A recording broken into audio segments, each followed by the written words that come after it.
Hey everyone, it's Classic DM. Welcome back to Season 2, Episode 7, The Grand Entry Hall. So let's cap things up real quick from where we were last episode. So as you may remember, our party faced off with a mated pair of white dragons. You really got to check that one out. Vrenjar was quite heroic. He decapitated the male in the nasty fight. And this was all because of them chasing the Remorhaz down to a lower cavern of the lower level. So going down the sinkhole and rappelling down the sinkhole, which is one of the choices that the people that watched the video voted for, put them in this situation here. So here's where we are. No more recapping, too much detail. What's happened? You have dead winter wolves here left over. The white dragon is dead as well. He was decapitated. The female fled and flew up and out the sinkhole. You may not remember, but there's actually a sinkhole here that goes up to the upper level. In fact, let me pull the player maps up. You may remember back in episode 2 or 3 in the cavern that had all the frozen adventurers and the different inside the ice blocks that Felchirna the Druid was able to melt. They found these two maps here on the right-hand pane, a map of the upper level and a map of the lower caverns. And the language on these maps is very strange. It doesn't look like anything anyone's able to identify before. And this was the upper level. So they were fighting an ancient obsidian Remorhaz here at this ice dome, and down at the very bottom was a sinkhole. Now Remorhaz got really heavily wounded and slunk down down in the sinkhole, and which ended up being on top of this area here. Now the party has this map, and it shows them they kind of have an idea what's going to the next area. So in this room, this is this room that's over here, they had this nasty fight with the male and the female white dragon. A lot of the winter wolves that had fallen down as well were killed. You can see their corpses are still here. There was a tremendously amazing pile of treasure here. This is really, really neat. There's a lot of really neat things here. They really only gleaned out of the treasure pile of what they would really want, which was a number of potions, such as a polymorph potion, a protection from fire potion, a diminution potion, which will like shrink you down, make you really small, so you can crawl into cracks and stuff like Tom and Jerry. And last is a little +2 dagger. So those magic items weren't really a big exciting factor for here, but there's tons and tons of coinage and tons of gems. But remember, our party is really looking for where's the abducted child, and the whole main storyline revolves around them hot on the heels of the giant lackeys being used by the drow to bring this child for a sacrifice to Lolth. And this is a piece of evidence that we got way back at the steading of Hill Giant Chief. So without further delay, they camped out, set up 2 campfires, one here, one here. All the smoke from the campfires goes up and out the sinkhole because we're below ground in a cavern now. So we'll move this out of the way, snuff that out so you don't burn the house down. And they took alternating routes of, alternating turns, I guess you should say, of standing guard. They all understand that going this way is where they're going to go next. And let's just give you a sense of where that might be. So this upper right-hand corner here is the room they're in. Remember, north is always top for you. North is on the map over here. The right is over here. They understand that there's a large cavern here that leads down to an area here. This passage that goes up here, sloping up, and there's another large boulder here.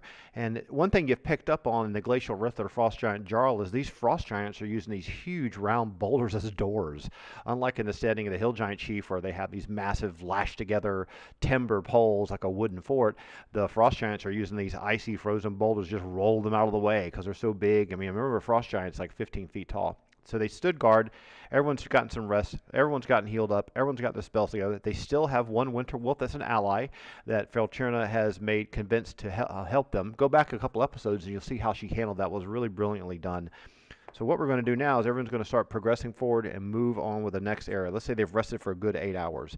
No one's come into the area to do anything here. It seems like what was happening was the people that run the place, the Frost Giant Jarl himself, not sure what his name is yet, I guess we'll discover that over time, he was throwing carcasses in here to feed the white dragons. We'll get these corpses off the screen too so it doesn't get too confusing.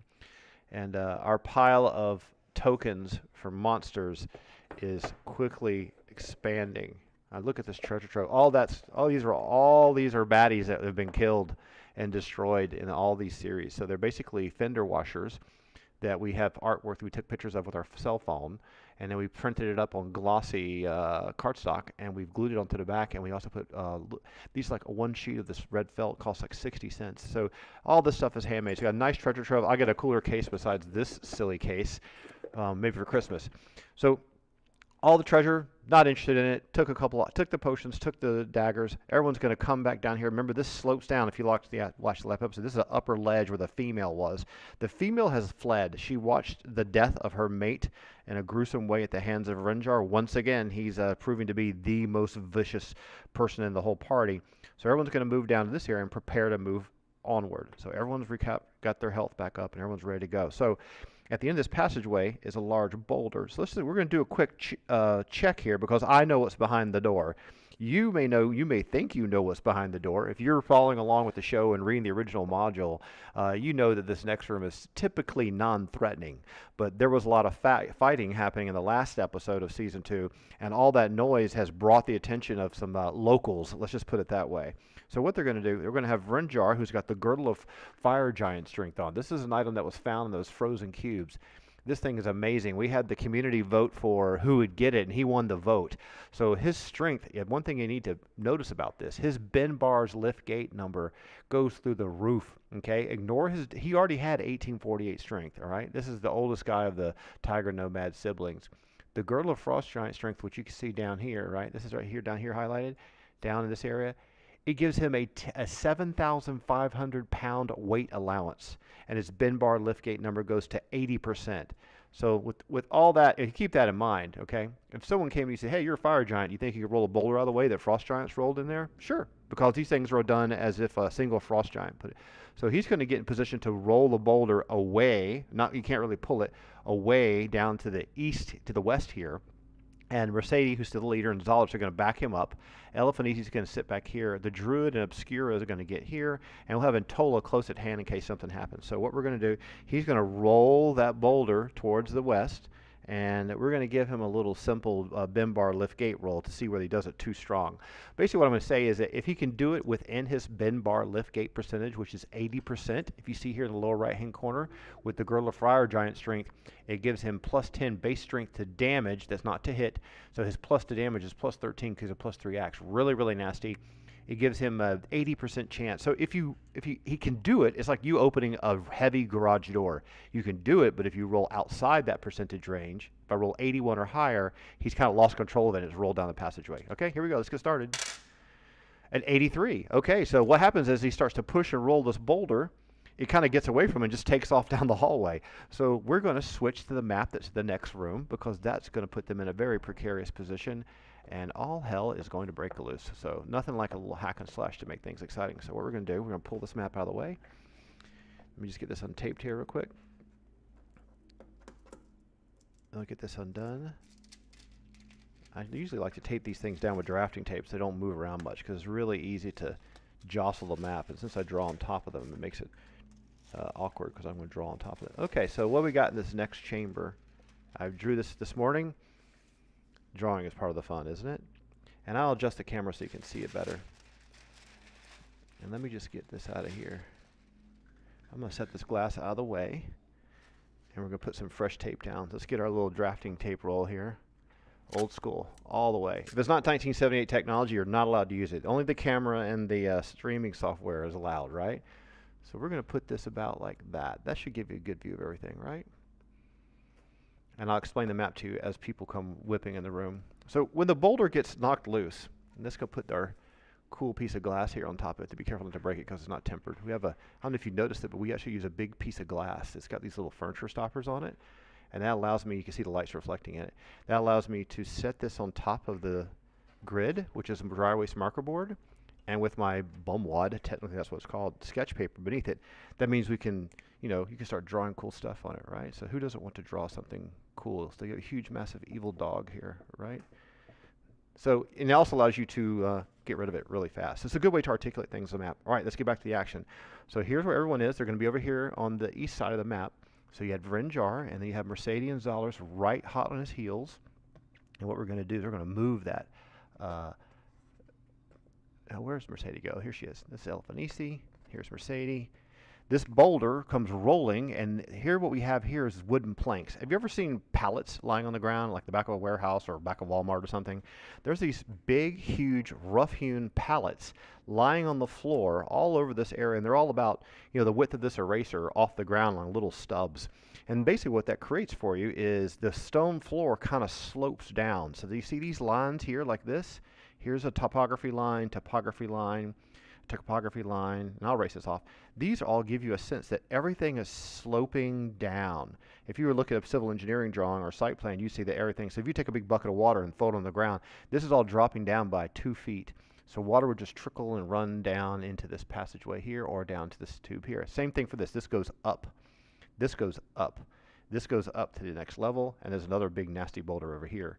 So with all that in mind, that the giants have placed these pallets on the ground to kind of give you a level walking surface. And this cavern reaches up really high, like 60 feet. Okay. Now remember, each one of these squares is 5 feet.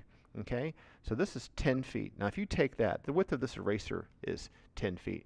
So let's just do this like this. Here's 10, 5, there's 20, 25, 30, 40, 45, 50, 55, and we'll add the other one down here, 60. So this eraser is only about 3/4 the length. So you're talking about with the camera here, the height of this ceiling, here's the first height of the eraser. This ceiling goes all the way up to here. So the plane here of my hand is in the camera. This is how tall the ceiling is. It's a really large dome ceiling, but there's no holes in it. So there's no real holes in the ceiling for things to go smoke or anything from fires to go out and up the ceiling like in the sinkhole room you're in before. So what you end up having happen here is that all the torches, every single one of these torches slammed into the wall with an iron spike and a little torch sconce. Every single one of them is illuminated and lit. Okay? So every single one of these is lit. That means that all the smoke is billowing up the nearby passageway where the hot air moves towards cold. So in this situation, smoke's coming right into everyone's faces here. Okay, this one's kind of drifting and meandering that. This one's going to go down into here. So the passageways that aren't illuminated and warm, all the smoke wants to go that way. So all this smoke is kind of tearing through here. Now, a lot of people don't really. I used to play Squad Leader and some other military simulation-oriented type games and war games, and things like smoke and fog of war and all that. It makes a big difference. In our situation, these torches are pretty high up, so it's just giving us a sense of ambience. So we have smoke drifting through here because these torches are. This isn't some kind of electric torch. So most of the smoke is hugging the wall and going up and then sucking out the other passageways. In the center of the room is a brazier. So this is like a brazier in like some metal fire pit you could buy at Lowe's, right? So you got a lot of smoke coming here, and it's they're going to be trying to drift down this passageway here. So there's a lot of pull, air pull going down that way, okay? I'm just going to erase that real quick because I've already got a picture of that below. So we're just going to draw the smoke line to here. These are all pallets. This is a pallet. This is a pallet. These are all 10-foot by 10-foot pallets. This is not the size of someone's bedroom. Now, the bad thing about this is it's fully occupied with a number of locals, and they seem to be, he was here. Let me check my notes here real quick. This guy was here. We've got a guy on the other side of the fire here. We got one guy standing guard here, and we've got another guy here. And these three, they all are walking on the pallet surfaces when this large boulder, and I tell you what, let's grab a token that we could use the boulder. We'll use one of the dead giant tokens. Use this dead hill giant here for a token to represent the boulder. So the boulder comes rolling down the hill like Indiana Jones, hits the first pallet, banks on top of it, and rolls down this way. I'm going to give it a D3 roll. 4, 5, 6, it goes this way. 1 to 3, it goes that way. Okay, simple D3 roll. Okay, so it goes boom, boom, boom, and it runs and it comes to stop. So these giants are like, whoa, step back out of the way. They look this way. You look this way. They see Varinjar. They see Mercede and Plate Mail. They see Xoleras. The three of these into the room here. Let's do an initiative check. We're off the bat. So we're getting to combat right away. So we'll try to clean this up a little bit and not get it too nasty. There we go. All right, so as always, black dice for the baddies. Purple, blue, translucent dice for the good folks. We're going to do a party initiative roll. This is a surprise check. Okay, this isn't to determine who's going to get to fight first. It determines, is anyone surprised? Now, I know as a DM why these giants are in this room. In the original Gygax module, they are not in this room. Okay, I know why they're in this room, and I know what they're doing. So I'm going to give these guys a +1 bonus to the roll. So here's a bad guy roll. Okay, that's 5, 11, and 6 is 17, plus 1. So this is an 18. Hard to beat. Hard to beat that. They're not going to be surprised at all. And our party gets a 3, a 4, and a 5, so that's a 9. So basically what's happened is the Frost Giants have been anticipating something going on, and they are at ready with their weapons out. They had huge, massive two-handed battle axes, super sharp, gleaming, and ready. It looks like they've already set themselves up in a tactical position to collapse on whatever happens in this doorway. So our group either needs to charge forward, or they're going to charge forward into you.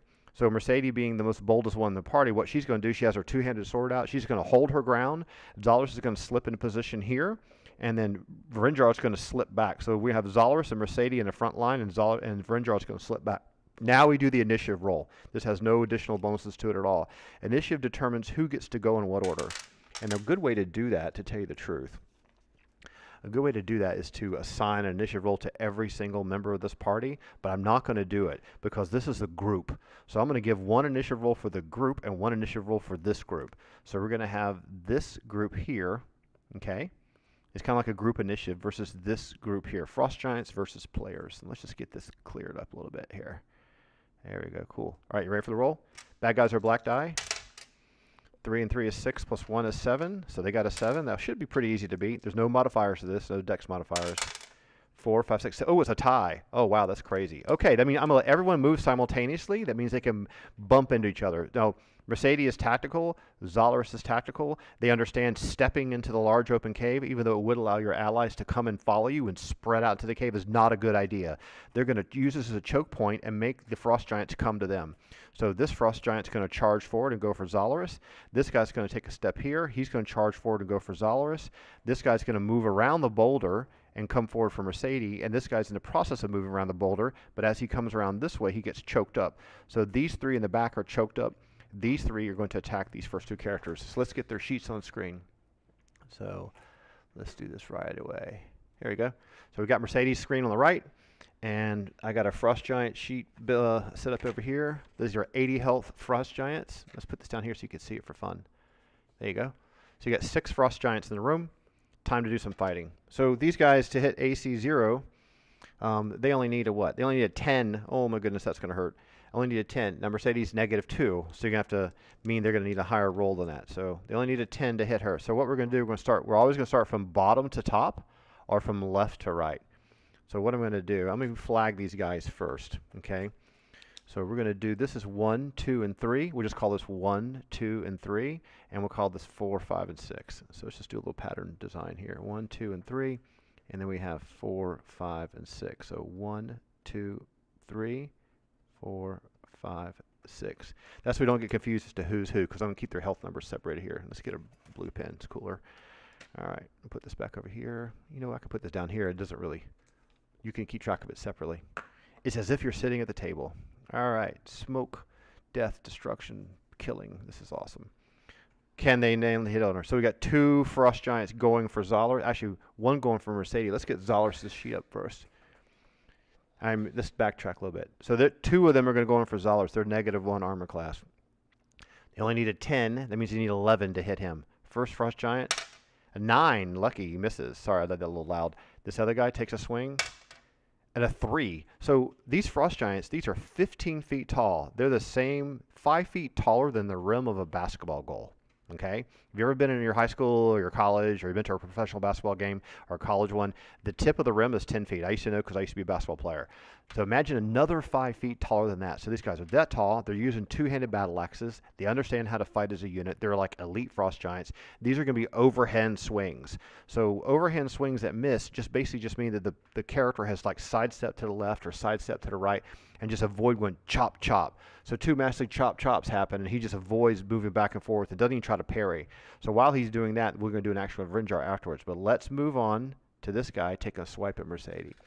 And let me just pull this mouse over so I can get a better grip on this. Okay.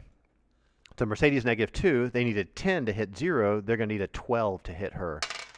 There's a 7. Wow, that's a miss too. Same kind of situation. Huge, massive overhead swipe. She can slide back out of the way and slide back in position. Now they can retaliate, and Vrinjar can take a move. These guys are also with heavy battle axes, and the boulder's just sitting here teetering in place.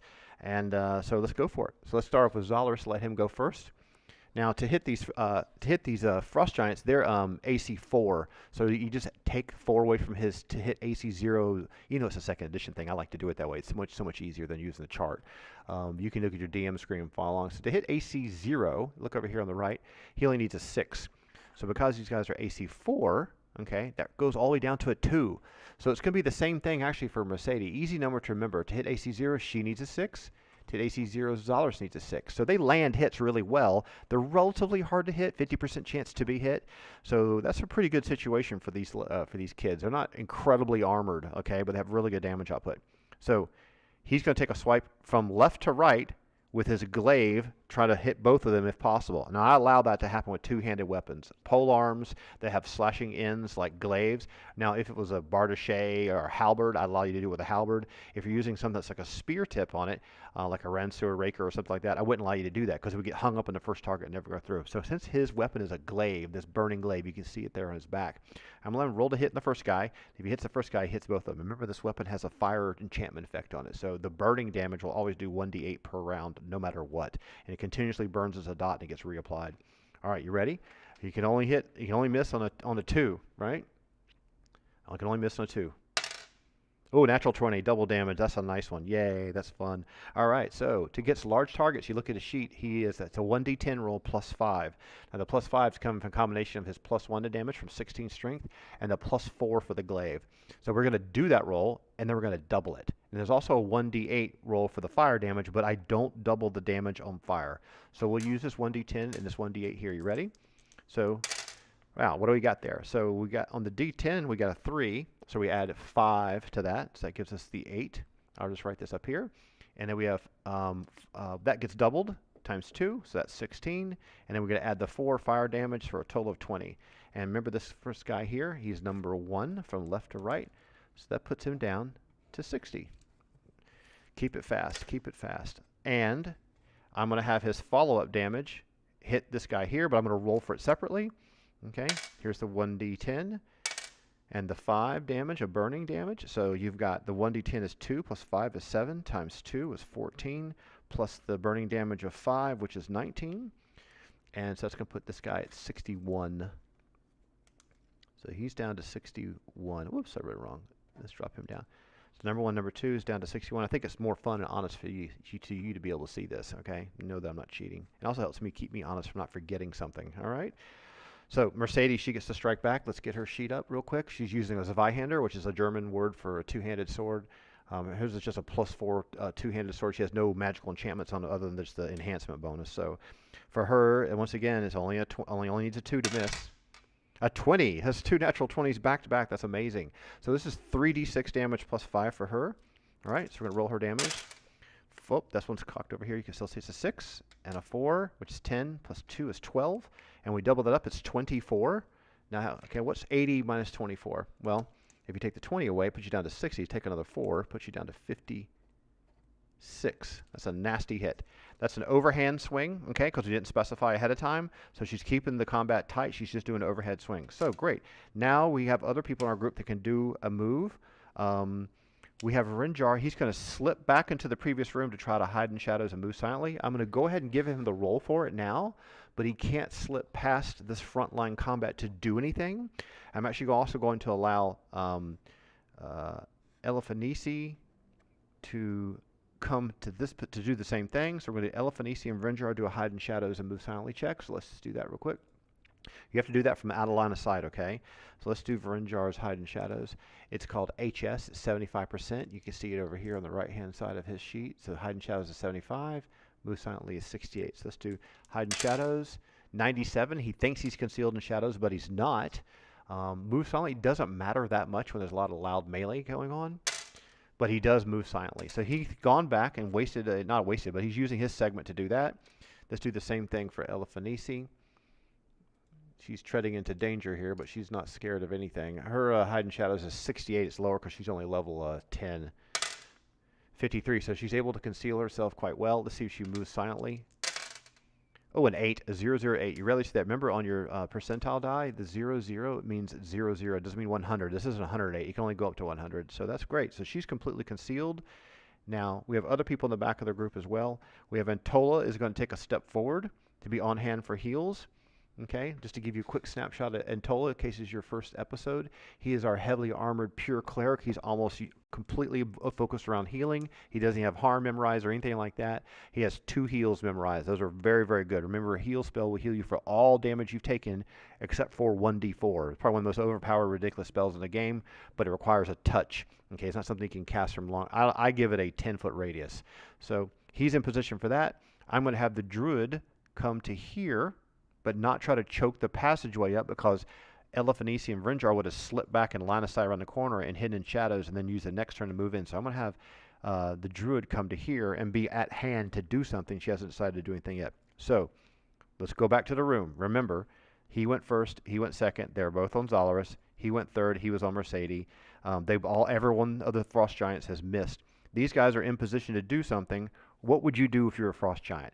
I can't run back and grab a boulder and start throwing a boulder so I might hit my comrades. You would be angry and confident, and you would step back over here to fill those back lines. So you're trying to push them back into the room. So if damage is done to you, you're going to be pushed a step back. It's almost like a Roman warfare type thing.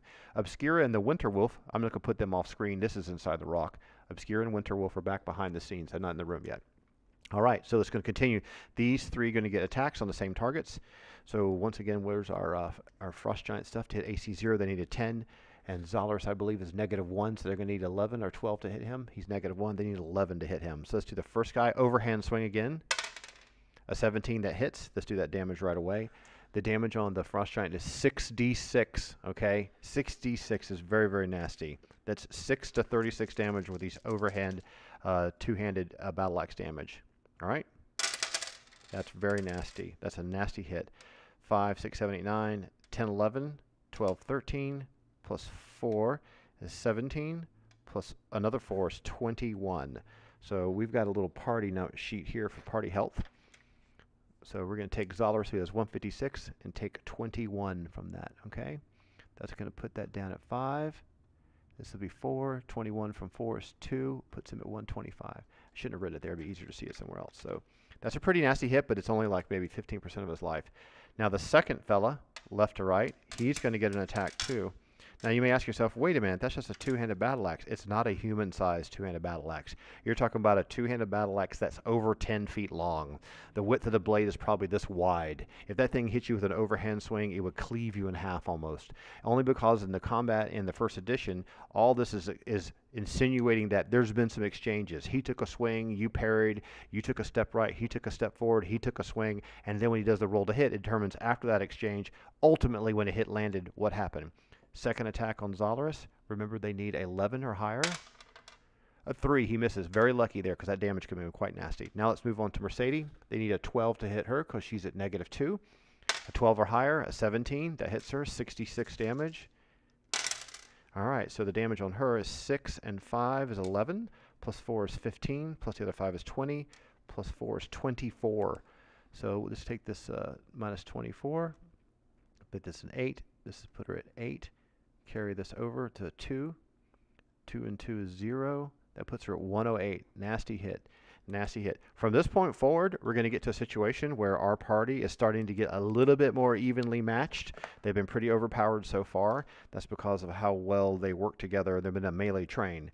But remember, we still got a cleric right here. So that was their 3 attacks. These guys are just jockeying per position like from a Jackie Chan movie.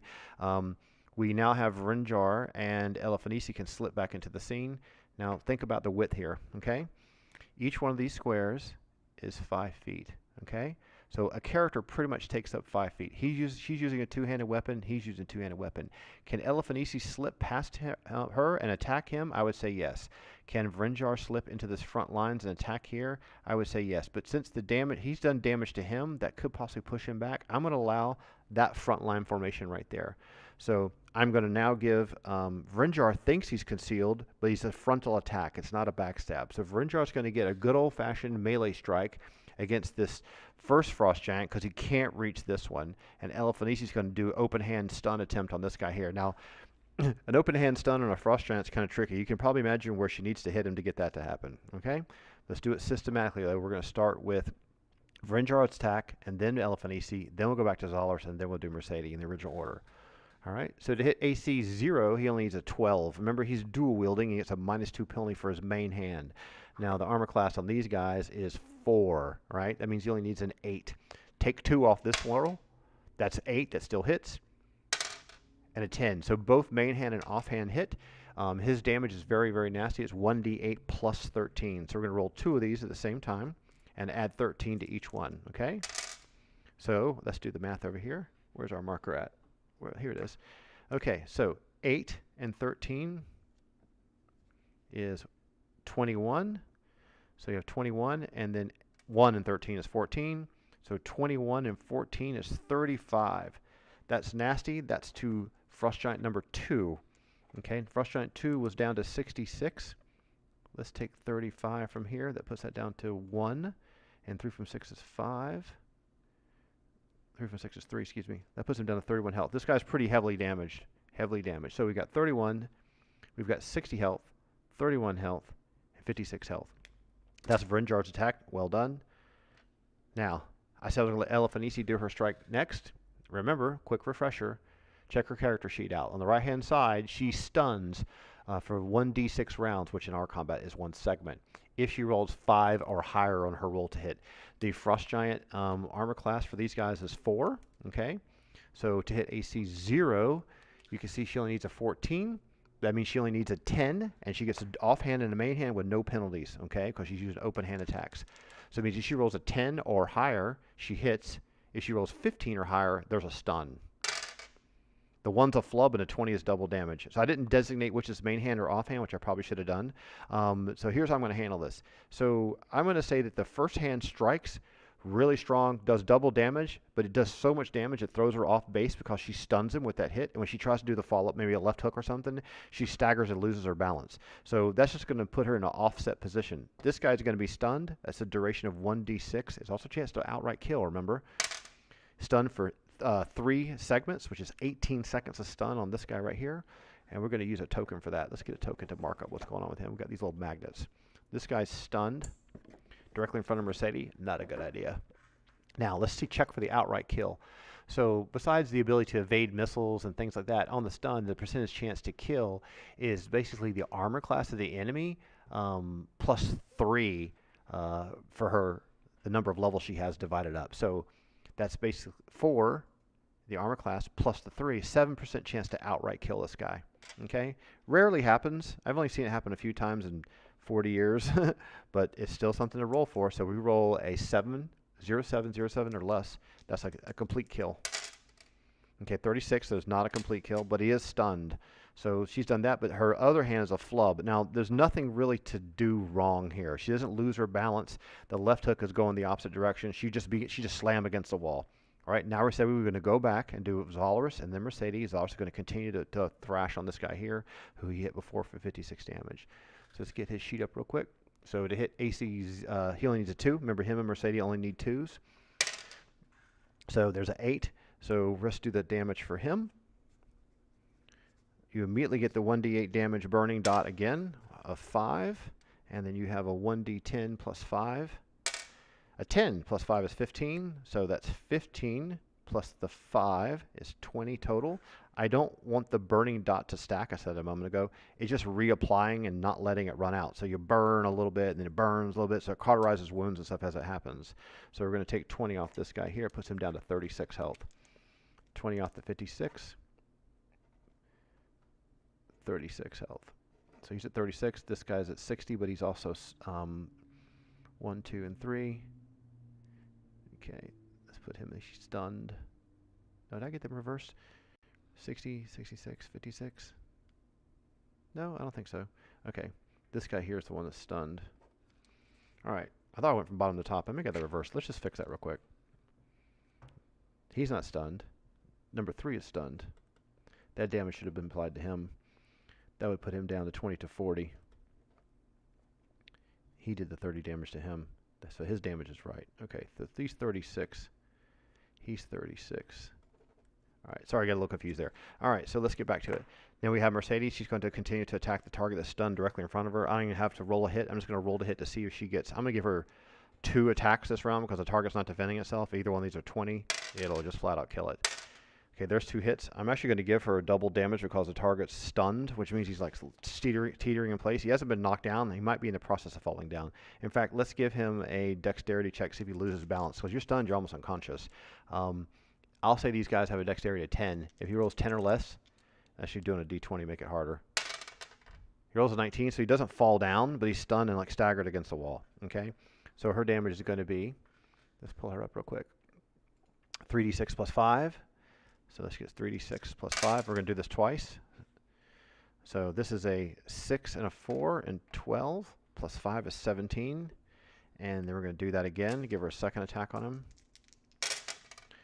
5 and 9 and 3 is 12. That's another 12. That's her damage. I'm going to give Elefanisi 2 more strikes as well. Let's see if either one of those are natural 20s. 11 and 12, those both hit easily. Elefanisi's damage on this guy, on her open hand damage is 3 to 13. Technically, you should roll 2d6 and add 1. Let's just do it that way. 2d6 and add 1. 5 plus 1, 6. And let's do that again. 3 and 4 plus 1 is 5. So we have 17 plus 12, which is 29, plus the additional 3, which puts it at 32. 31, no 32, and then plus 6 is 38 damage total. Let's see how that compares to this guy. Stun 38, 36, he's dead. All right, great. This guy's wiped out. Later, dude. All right. Back to the original initiative set. Everyone's had their chance to attack. Everyone's done tons of damage. Xoleras is going to try to attack this guy and finish him off.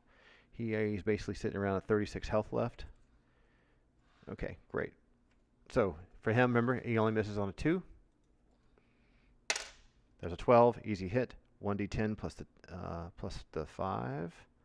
His damage is 1d10 plus 5. Add 5 to that. That's 11. And then the burning damage of 5. 11 and 5 is 16. So let's take 16 off of him. That puts him down to 12. This guy's dead. He's dead. We've got 31 and 13 health left. All right. Next we have, let's get an initiative. You know, did I just make a mistake? No, I didn't. Okay. Let's do the attack with Vrinjar attacking this guy because he came out of stealth. He didn't realize it, but he was detected. Let's be safe about that. What would be the right way to do that? I'm going to let these 2 guys attack next. Okay. So what does he need to hit Xoleras? So Xoleras is -1. Today's he's 0. He needs a 10, so he needs an 11. So let's give a red die for him. 11 or higher hits him. 15, 66 damage. Remember, here's the one. What is this? 5 of them. 66 damage. All right, let's total that up. So we have 6, 7, 8, 9, a 10, 11, 12, 13, 14, plus 5 is 19. 19 damage on Xoleras. Take that from the 125. Let's do that this way, make it easier. Calculator time. 125 minus 19. 106. Let's put Xoleras down to 106. All right, this guy attacked him, fine. This other guy is going to take a swing at Xoleras as well. Remember, he needs to hit on a 11 or higher. A 14, that's also 66 damage, very nasty. Whoops. All right, let's total that up. Let's just use the pen for that. So we have 5, 6, 7, 8, 9, 10, 11, 12, 17, 22. So another 22. The 106 minus the 22. I need to give me a little calculator here. 84. That's actually pretty nasty. Xoleras is down to 84 health, and it's only the front line down. All right, let's clean this mess up a little bit. I'll put these off the screen here. Get the D8 out of the way. All right. Gonna clear this math algebra out of the way. His attack. Fallen comrade, stunned, beaten, killed. He can't step over his comrade. I'm actually going to have Mercedes step forward. Actually, she would step forward and attack him. I'm going to have Elefanisi move at high movement rate to move past this guy here. So remember, let's do movement rate again. If you have a 12-inch in first edition movement rate, that means during combat, while being engaged and defending yourself and being intelligent, you can only move 1/10 of 120 feet, which is 12 feet. So in this situation, it's pretty much like moving a square, 2.5 squares, but her rate is twice that. So she could actually move about 5 squares. So she could go 1, 2, and I'm just going to have her come here and immediately engage this guy in combat and pull him with her back to the wall. So he would see her coming. Let's get an initiative roll between the two of them to keep that fair, but let's make it a one-on-one roll. Okay, so we're going to give the let's do the resolve this combat right away. Frost Giant's just going to be 3d6 natural, so we have 5, 6, 7, 8, 9, a 10, and Elphanesi's going to get a dexterity bonus on hers. So her dexterity 17, she gets +2 to her 3d6 roll. 4, 5, 6, 7, 8, 9 plus 2 is 11. So what do we have here? We have 11 versus 4, 4, 11 versus 9. So she gets to go first. All right, we'll put these initiative dies up here. So she's a main hand, offhand type of attack. To hit AC 0, she needs a 14. To hit AC 4, she needs a 10 or higher. Whoops, 10 or higher. We're going to make the blue her main hand. So the main hand hits 17, right cross, left hook 16. So this 16, she'll need a 10. This is 5 over. This is 5 over. This character's stunned. So because there's 2 stuns happening back to back, I'm going to roll 2d6 for the segment stun duration. 5 and 6 and 7. That's times 6 seconds each. Okay. So this is 12 seconds to stun. This is 30 seconds. This is 42 seconds of stun. There's no way he's going to live through this, but she's going to have to do damage to him the next round to see whether this other character gets involved and not. Now I'm going to do a dex check for this guy to see if he falls and staggers over. So we're going to say he has 10 dexterity. On a d20, let's do it on a d20. A d20, he needs to roll 10 or less to not stumble. Okay, so he saves that, so he doesn't fall over, but he's staggered in place and maintains his balance. But that's a long time to be staggered. So that gives her a chance to actually attack again. I'm going to have her attack immediately again and do more damage. You know, I haven't rolled the damage rolls yet. There's a 1 that's a flub. That's no big deal because he's staggered, and a 3 is a miss. But let's do her first set of damage, which is 2d6. Each one of these is going to be is 3 of 13, so we're going to add 1 to each one of these pairs of rolls. So we have 5 and 5 is 10, plus 1 is 11. And 4 and 6 plus 1 is 7. 11 and 7 is 18. So this guy takes 18. This is the first time he's ever taken damage. Let's make him number, it was 4, 5, and 6. This is number 6. So we're going to take 80 and take 7 off. It puts him down to 7. Take the 8 away. That puts him at 72. Excuse me, 62. All right, so he's damaged. He is stunned. Let's get our stun marker out. Can't fight back. All right, let's move back to what we have with the rest of the group here. This guy's in position. Mercede pushes forward, but she's going to engage this target. Vrenjar's going to continue mailing this target. They'll probably kill him and run around, and Vrenjar's and Xoleras going to attack this target. This guy can't really get in position. I'm going to give him a chance to say, I can't get through. I saw him fall. I saw her slip through. I'm going to have him go 1, 2, 3, 4, 5, and begin to start participating in this fight here. Maybe even grab his comrade and pull him out of the way or wake him up. All right? So we're going to get some new initiative rolls over here with these two characters in the back. He's going to take a step forward here and try to engage her, but he's not going to get to do it this round. So going all the way back to the beginning, let's do initiative rolls for this 3 here as a group. Okay, 6, 7, 8, 9, 10, 11, 12. And let's do initiative rolls for this 2 here. 4, 8, and 9. So the players get to go first because things have kind of reset, okay? We've got a death in the group and all that. So let's go start from bottom to top. Let's go to Xoleras first. Turn Vrenjar this way. Let's get to Xoleras first.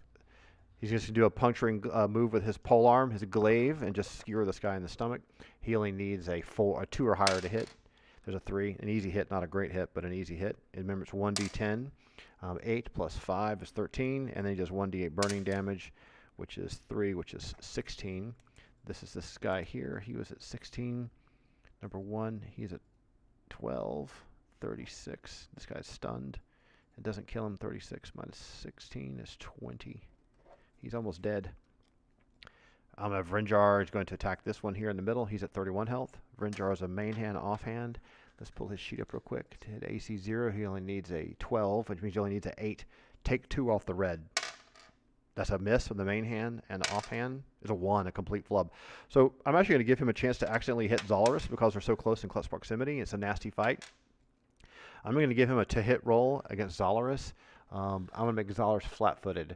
So in this situation, you have a dexterity bonus is eliminated. So I'm going to take this -1 and turn this into You add 1, it makes it 0. You add 2, it makes the AC 2. So in order for Vrinjar to hit AC 2, he would only need a 14, a 10. But there's also the chance of him being able to withdraw the swing to not hit his comrade. So let's just add 5 to that. So that means if he rolls a 15 or higher, he accidentally hits Xoleras with his offhand. A 7. So he doesn't actually, he'd be able to control the swing enough to not hit his comrade. I think that's something you should try to do every now and then in your game, is when someone's getting close quarters and they're swinging a little wildly. You know, if you roll a 1 and you can really flub things to hit your comrade. You wouldn't hit them at full strength. They would be the same kind of follow through, but you could actually hit someone in close proximity of you. Now, the higher level they are, the less likely they're going to do that because their expertise is really high. So that was his chance to attack. Now Mercede gets a chance to attack. What I'm going to have Mercede do instead of attacking him is she's going to step forward and intercept this frost giant and attack him right away. So let's get her back up again. She really only needs a 2 to hit this guy. Does a roll for her, 19. Almost got a double damage roll on him. And for her, it's 3d6 plus 5, just straight up. 5, 6, 7, 8, 9 plus 5 is 14. So we said this was number 1, 2, 3 is dead. 4, 4, 5, 6, 4. Number 4 is 80 health. What do we do total on her? 5, 6, 7, 8, 9 plus 5, 14. So 80 minus 14. Take away 4, we put him at 76. Take away another 10, put him at 66. So she's engaging here to intercept this. Next up would be Elefanisi. I'm going to have Elefanisi move at high movement rate and not engage in combat. So I'm going to have her move and flank this way. She's going to go 1, 2, 3, 4, 5, and look up this passageway, and then turn back real quickly to see if anyone comes after her. Okay? He really isn't close enough to engage and intercept her because her movement rate's so quickly, but I am going to give him a chance to do something, to see this and recognize it, that she's causing a threat and she's isolated. He's got a stunned buddy in front of him. She's just nailed him with a 2-handed sword. The stunned friend's really heavily bleeding. He's not damaged. Having her slip up the passageway, which he knows where it goes up to the one of the first levels. He wouldn't want that to happen. He's a guard. He would try to intercept her. In fact, I'm not even going to roll for it. He's going to try to intercept her. Now, the movement rate on the frost giants isn't any more different than the human movement rate. They're just huge and lumbering. So he's going to go 1, 2, 3, and 4. I think that's close enough for him to engage in her, but I'm going to give it an initiative roll between the two of these, okay? He's approaching her. She sees him. He's approaching her. It's going to be a straight up initiative roll. So bad guys get black dice. That's 5, 6, 7, 8, 9, 10. And she's get her dexterity bonus, which is 2, if I'm not mistaken. I should never put the ability scores underneath the boxes. It always throws me off. So she gets plus 2 to her roll. So 2 and 2 and 2, 2 and 2. This is 4, 10 plus 2 is 12. What is this? This is 10. So she gets to go first. Good way to get stunned, knocked in the face. So she's a main hand, offhand swing, open hand attacks. For her to hit AC 0, she needs a 14. She only needs a 10 to hit him. So remember, if she hits at a 15 or higher, either one of these dice, this guy's stunned. There's a 15. There's a 1, a flub again. So she stuns him. Let's see the duration of the stun. It's a 1-segment stun. It's 5. Let's also see if it's a flat-out kill. Remember, the flat-out kill needs to be 7% or less. Unlikely. 45. Nope, there's no flat-out kill. And let's get a stun marker on him. These little magnetic refrigerator magnets come in handy for that. Okay, so it's another stunned frost giant. She's systematically, this starts to be a good tactic. I think if I was playing a monk, I'd just run around and stun everyone in the back and have them tied up long enough for the rest of the party to wipe them out. Since he's stunned, she's actually going to move past him. 1, 2, 3, 4, 5, and do the same thing to him. But I'm going to let her do that at the end of everyone else's rotation, everyone else's move. So frost giants get their chance to attack back, starting from here, here, and here. They're the only ones that are actually able to do anything. What was the duration on this stun? Did I roll it yet? I don't think I did I? 3. 18 seconds. That's 3 rounds or 3 segments. Let's do a check to see if he falls down. Let's give him a d20 roll versus 10. You got to roll 10 or less. Oh, he rolled a 12. So this guy actually falls down. How can we do that? Let's do it this way. Let's put the marker on the top, and let's put another marker. Let's give him a quarter. Money. That means he's fallen down. We'll put this like this. That means he's fallen down on the ground. Actually, he probably would have been knocked away from her. He's probably fell down like this. Okay. Frost Giant attacking Xoleras. I think to AC 0 needs a 10. He needs 11 to hit him. So here's the Frost Giant numbers here. 11 right on the money. That's 6d6 damage. Very nasty. Here's 4. We'll add 2 more. All right, so what do we got there? Lots of numbers to add up. So we have 5, 6, 7, 8, 9, 10, 16, 19, 20, 21. So 21 damage on Xoleras. He's really getting hurt. He is 84. 84 minus 21 is 3. It's 63. He's down to 63. I think he's going to take a step forward and cast heal on him when he gets a chance. Then the second guy gets his attack on Xoleras as well. This could be very nasty. Remember, on Xoleras he needs 11 or higher. 17, it hits him. Another 66 damage. Ooh, this is getting scary. Oh, lots of ones. Good. Okay, so what do we get? 6 and 4 is 10, 11, 12, 13, and 6 is 19. That's 63 minus 19. This is 5, 4, 9 from 3 is 4, 44. Puts him to 44 health. Antola's going to cast heal. Let me just pull this up for you. In fact, I have the player's handbook in the background. Let's go to the cleric real quick. We only got 2 of these. It doesn't sound like a lot, but when things get nastier and you start having drow priestesses and Kuatoa and things like that, it's the 2 heals isn't enough. People can't chug potions to live all the time. It's a level 6 cleric spell. We're at the Druid section. Let's just go over here. I'm just going to pull this over here in front of you so you can see what I'm looking at. All right, so let's just find the, which level is it again? It's 6, right? Yep, level 6. Find the path. There it is, heal. All right, let's pull this down a little bit bigger scale. And we'll just pull this to the side here. Here you go, necromantic reversible. It's touch, so you got to put your hands on someone to heal them. So a very potent heal spell enables the cleric to wipe away. Let's slide this all the way so you can see it. Disease and injury, which means wounds, and a creature receives the benefits of the spell, completely cure any and all disease and or blindness or recipient, and heal all hit points of damage suffered due to wounds and injury, save 1d4. One of the most overpowered spells in the whole world, especially harm. It's a to-touch roll, so against your allies, you never do anything. So Xoleras gets returned all the way back up to full health, except for 2. So he's back to 150. He's at 154 now. We're just going to leave this at 154. Okay. Saved his butt. Very nasty. Good teamwork. Good to see the Ket guys and the Tiger Nomads working together. So he's still in the fray. He just got healed. I'm going to give an action to the Druid here. Let's have these both the guys have attacked. I want to give him an action against Mercede, but I haven't done anything with Felchana for a while. I'm going to give her an action too. I'm going to have her come forward with her Winter Wolf ally, and I'm going to have Obscura step up to this position here. Remember, this is the boulder, okay? And actually, we're going to do this like this. Let's just make that a boulder. We'll just draw a big boulder here. Here's the big boulder. Put a little shadow on it. You can tell it's a boulder, little rocks, right? All right, cool. Speckly boulder. No, it's not a smiley face. There we go. So the Druid is here. She's going to try to get engaged in the combat, the Winter Wolf, and she's going to see what happens here. So let's just get rid of this hill giant from the steeding, or steading, excuse me. All right, so this guy gets an attack on Mercede. Good luck with that. Let's get this heal spell out of the way. Mercedes AC -2. They need a 12 to hit her, if I'm not mistaken. To hit AC 0, they only need a 10, which you can see right here. Okay, they'll need a 10. So to hit her, they need a 12. 15, he hits her, 66 damage, another two-handed battle axe overhead swing, very nasty. You get hit 4 times at full damage, and one of them's double damage. Double damage of this could be 36 times 2 would be 72 damage. It's very nasty. All right, what do we got there? Let's add this up. I feel like I'm running a casino table.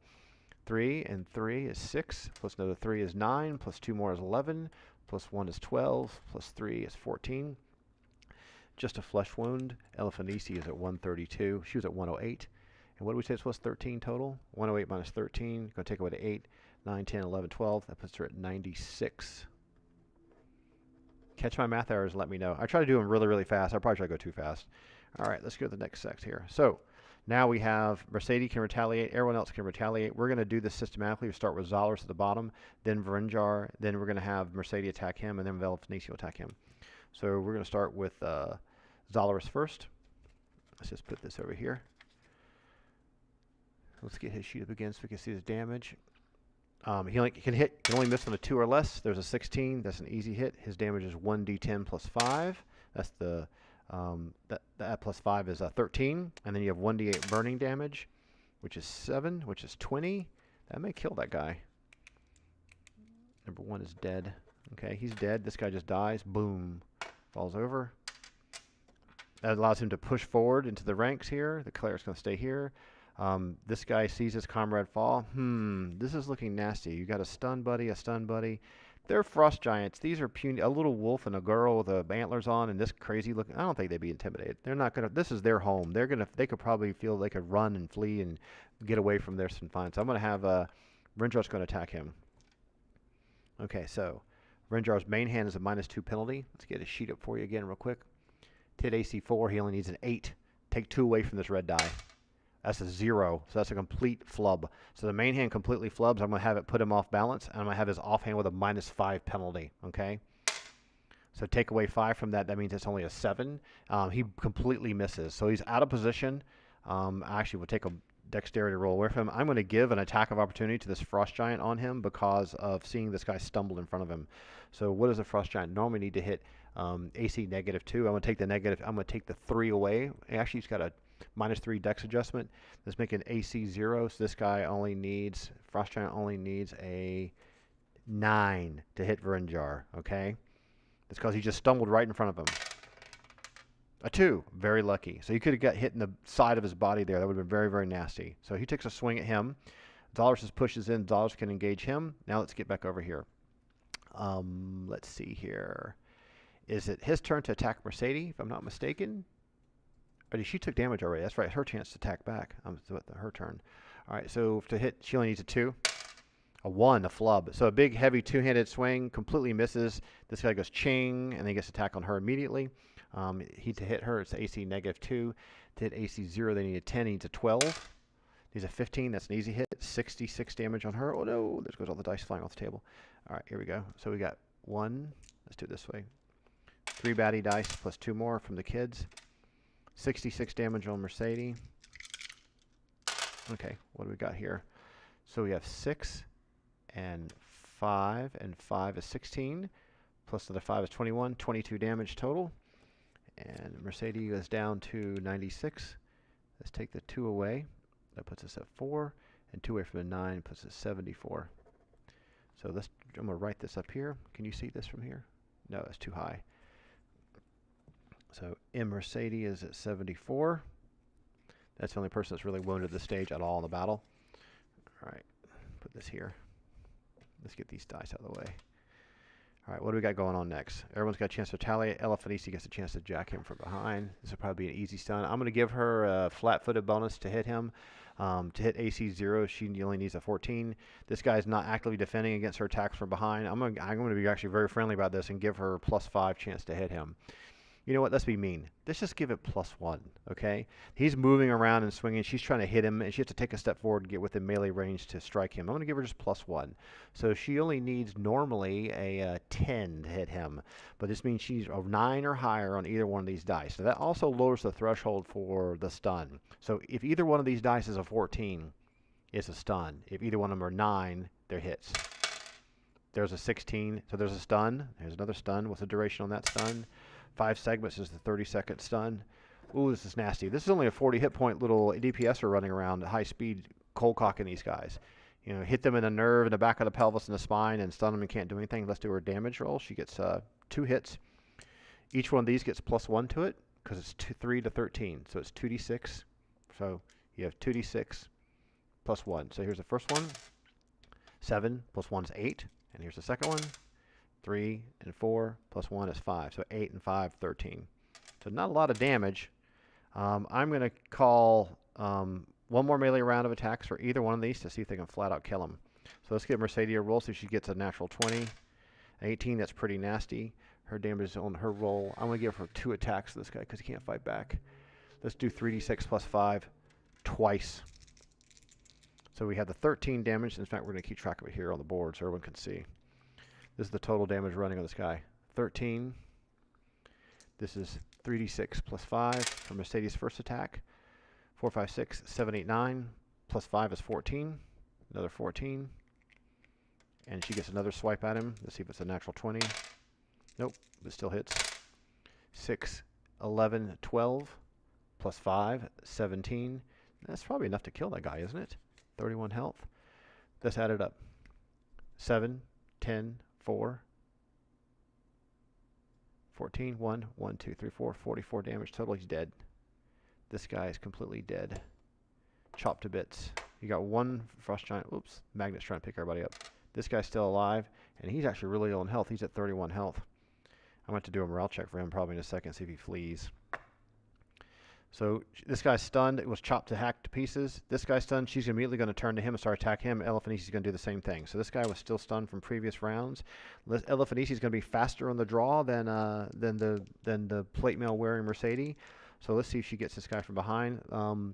Let's pull her sheet up again. This guy's been stunned, but he's been standing up staggered. I'm actually going to have her just jump up and do a kick to the back. So 2 kicks to the back as open hand attacks. So a natural 20. So this is going to be double damage for her. It's just going to extend the stun duration by another 6 seconds. Let's see if it flat out kills him. Remember, there's a 7% chance to flat out kill the guy with these types of attacks. You never know. Nope, 29. That's close though. That's pretty close. So I'm going to call dead on this guy. I'm not even going to take a chance of this. Everyone, they can just hack him to pieces while he's on the ground stunned. This guy might be able to get up here in a second. In one more segment, he can get up.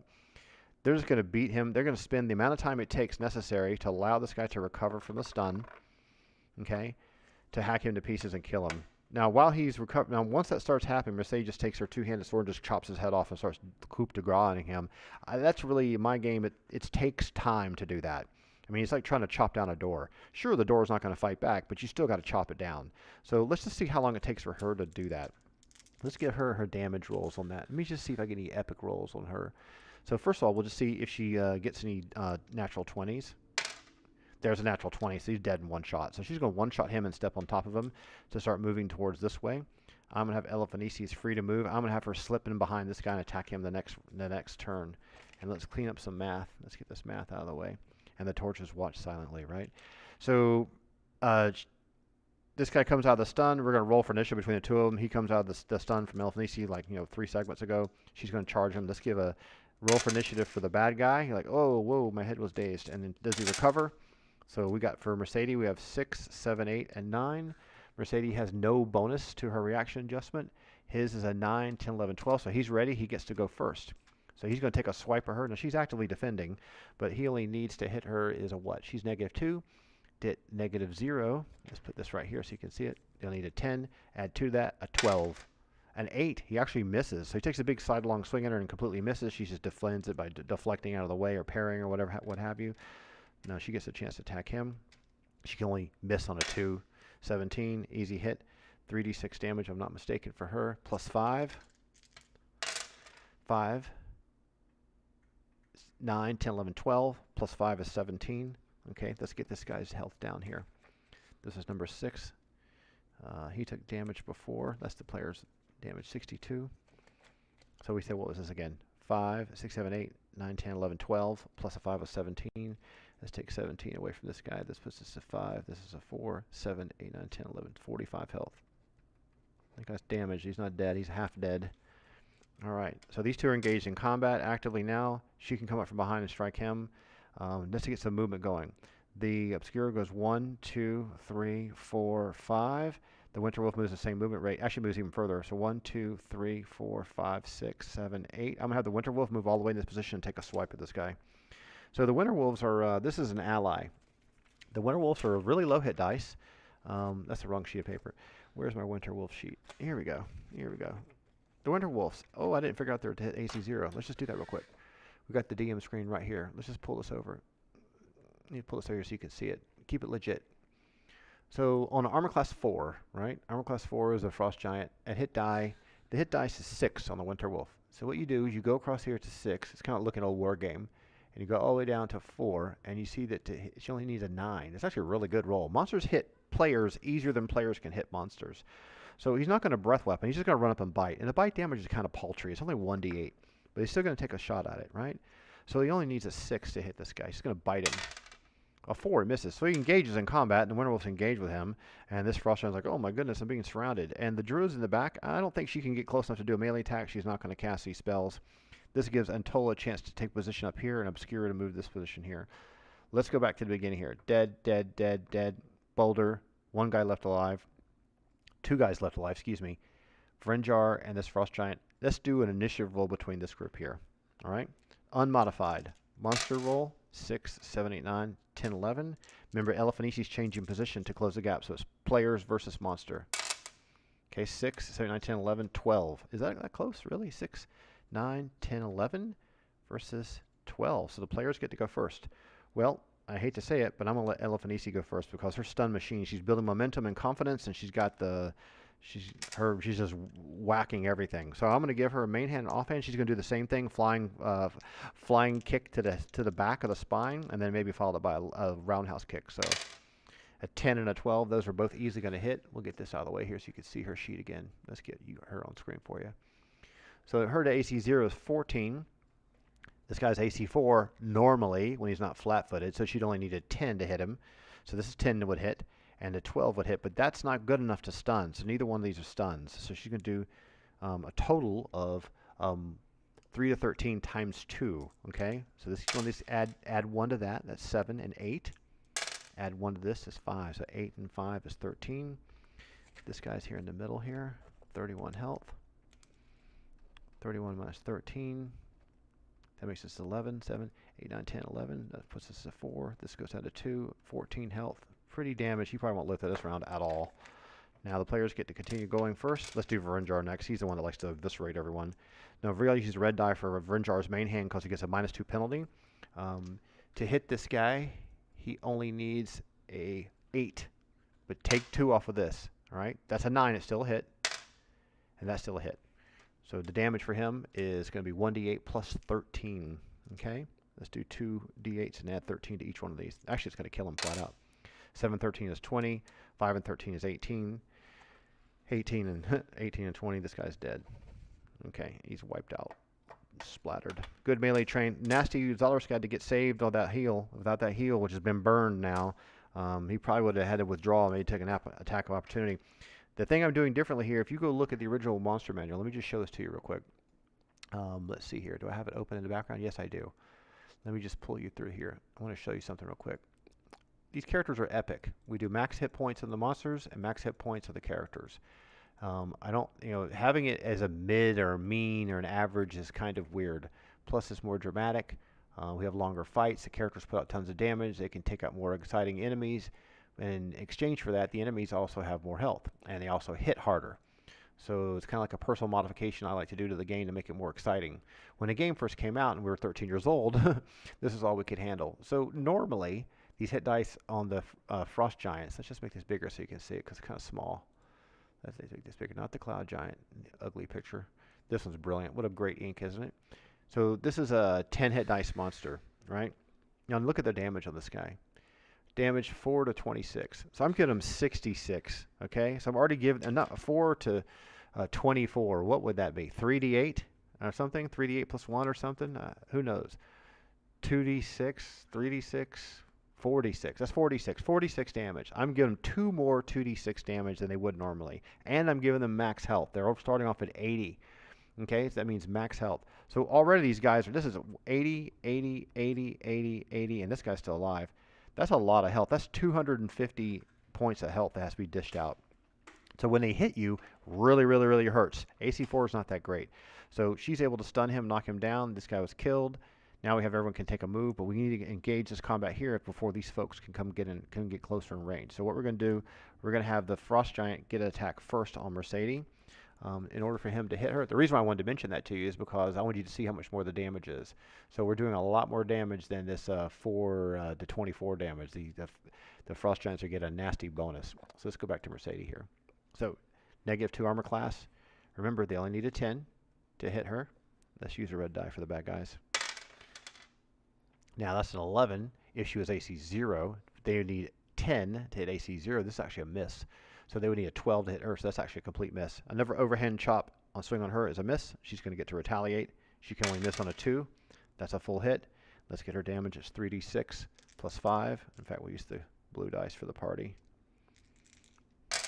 Okay, so we got 3 and 4 and 5. 8 plus 5, 13. So that's 13. Let's total this up over here. Because there's also the wolf. The Winter Wolf's going to get an attack. The Winter Wolf needed a 9, I think it was. That's a 7. That's a complete miss. Winter Wolf misses. I'm actually going to have the Druid step forward and take a swing with her Scimitar. I know it sounds kind of ridiculous, but she hasn't been able to do anything. She's going to run forward, hit AC 0. She needs a 12. To hit AC 4, she only needs an 8. Excuse me, 11. Now her damage on her Scimitar isn't tons, but it's 1d8 plus 2.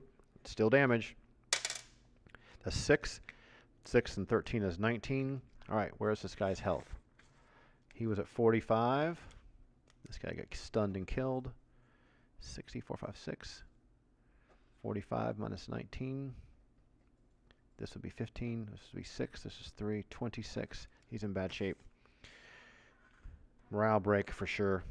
Can he flee? Let me take a quick look at the map here. Let me take a quick look. Here's the original map. The original map. Let me just check here. Let me let you see behind the scenes here. Here's how I would do this, okay? So I need the original map of the first level. There's all my notes all over the place, right? Where's our first level map? Okay, so we have the Remorha's page. This is the ending, back cover. Ah, here we go. So here's the original map. So when you come up from Area 1, where does it connect to? You can see this right here. Let me pull this up here so you can see it a little bit better. So it goes up to this area here. Now this is just a passageway that branches left and branches right. In fact, you know, we got the player version of the map. Let's just pull that up for you. So we're over here. So we're fighting here. If he wants to flee, he's going to run up this ramp. This is like a sloping, frozen cavern passageway, which is going to get him up here, and he can branch left or branch right. Now, if he gets away with this, let me determine where he would go, which means I need to determine would he go to Area 10 or would he go to Area 23. And the best way to do that as a DM is to go see what's in Area 10 and what's in Area 23. Area 10 is Frost Giants. As a Cavern Guard complex, that means going to the right makes a lot of sense. And Area 23 is another guard cavern. Oh, it's a 50% chance to go one way or the other. But what I'm going to do is he would know that this cavern has more guards, and also I know the rest of the module. That a lot of this is prisons and things like that, and some nasty stuff in this cave. He would probably go this way. I'm actually going to straight up determine that he's going to flee. Let's get back to the game here, to our board, our awesome 1978 battle map.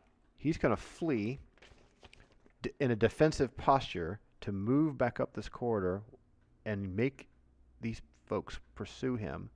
And if they miss, he can turn and run. Okay?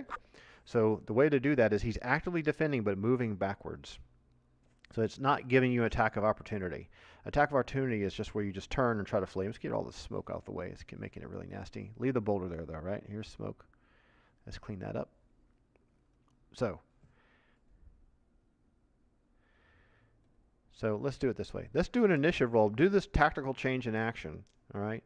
Let's give a bad guys versus good guys roll. Bad guys are black dice. So we got 5, 6, 7, 8, 9, 10. 3, 4, 5, 6, 7, 8. So he gets to actively broad hand swing his two-handed battle axe in front to keep people at bay as he gets to this point. Right? So he's going to get to do that first. Now he's not actively trying to strike anyone, but I am going to give him a roll to hit.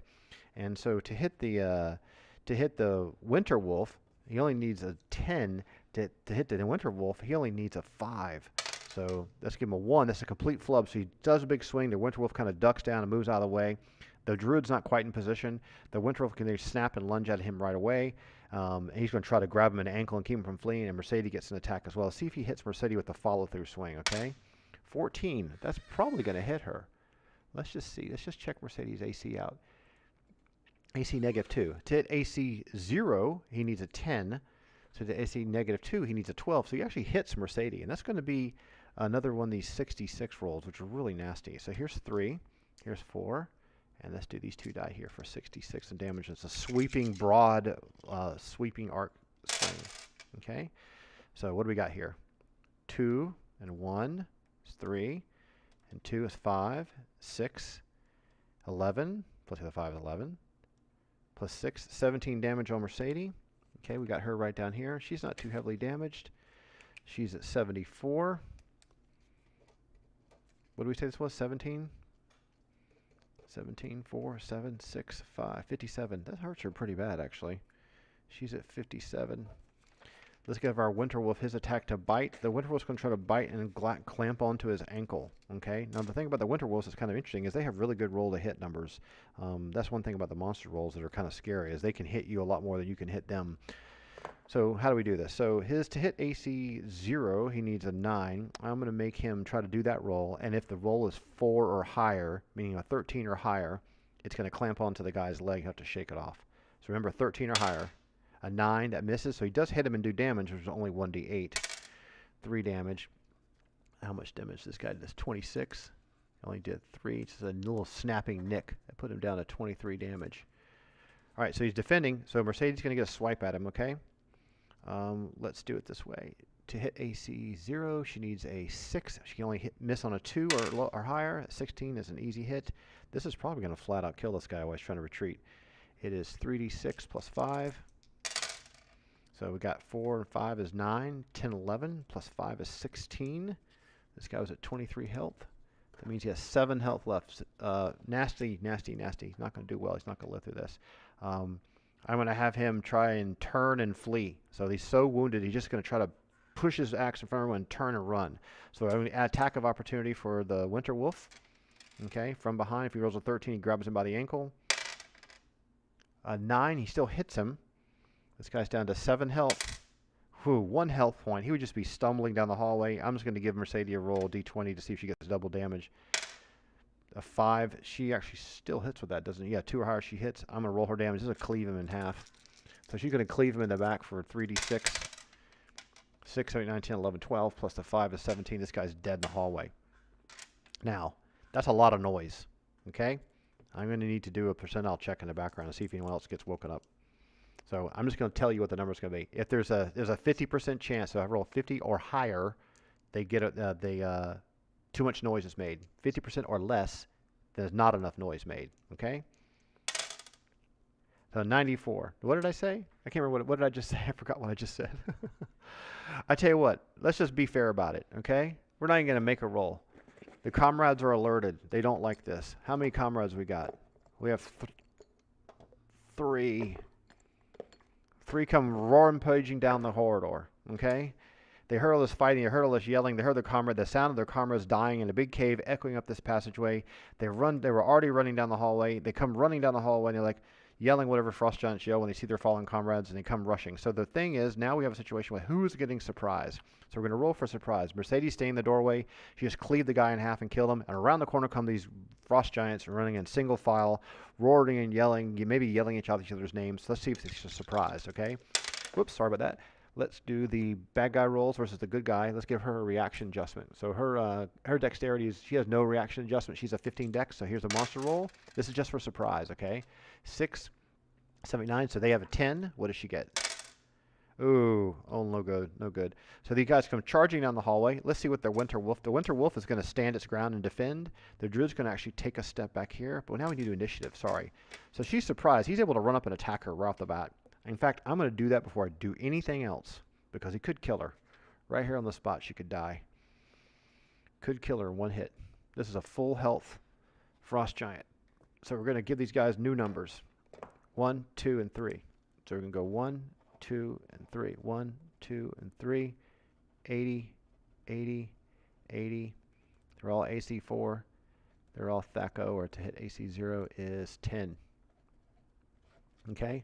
We'll just start these guys out from scratch. All the other ones died. This is the new set of 3 frost giant guards. So what do they need to hit her?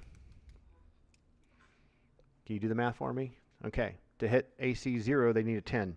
To hit her AC -2, they need a 12. He's going to get a swipe on her right off the bat. Big, heavy, two-handed cleave with his axe. Oh, a 19. That's nasty. 6, 4, 66 damage right on top of the head. Oh my goodness, that looks really brutal. Very, very brutal. So what do we got here? 6 and 6 is 12. Plus the 5 is 17, 18, 19, 20, 21, 22, 23, 24, 25. 25 damage on Mercedes. Where was she? Ooh, she was at 63. That's nasty. So let's do the math here. 63 minus 25. This is a 5. This becomes a 3. This is a 13. This is 7. She was at 37 health. Okay, so he cleaves her. The retaliation happens in the following order. So she was surprised. We didn't really need to roll for initiative. They're engaged in combat. The Winter Wolf is immediately going to attack. 9 or higher. It hits. 17. Winter Wolf only hits for 1d8 damage. 8 damage. This is the first Winter Wolf striking the first guy. This puts him down to 72. Okay? Mercedes is going to just fight back and trust that the Druid will protect her.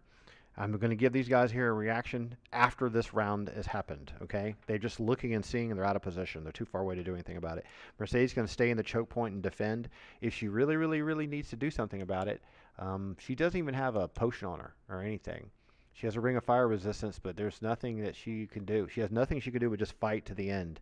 She's going to be confident and fight to the end and support and understand that the Druid will support her and just have to trust. This is a real interesting point in the story because these two have in the past argued about what to do, but if she ends up saving her and they win this battle, I'm going to give a big, massive relationship bonus for these two. These two will trust each other even further. They won't debate anymore, which I think is really, really important for character development in the story. So Mercedes gets a swing back to hit this guy. He's AC 4. She can hit him on a 2 or higher. A 3, that's very close to flubbing that one. Is 3d6 plus 5. So her damage is not very good. 6, 7 plus 5 is 12. Take another 12 off this. It puts him down to 60. Two-handed cleave. The Winter Wolf's going to get another attack too.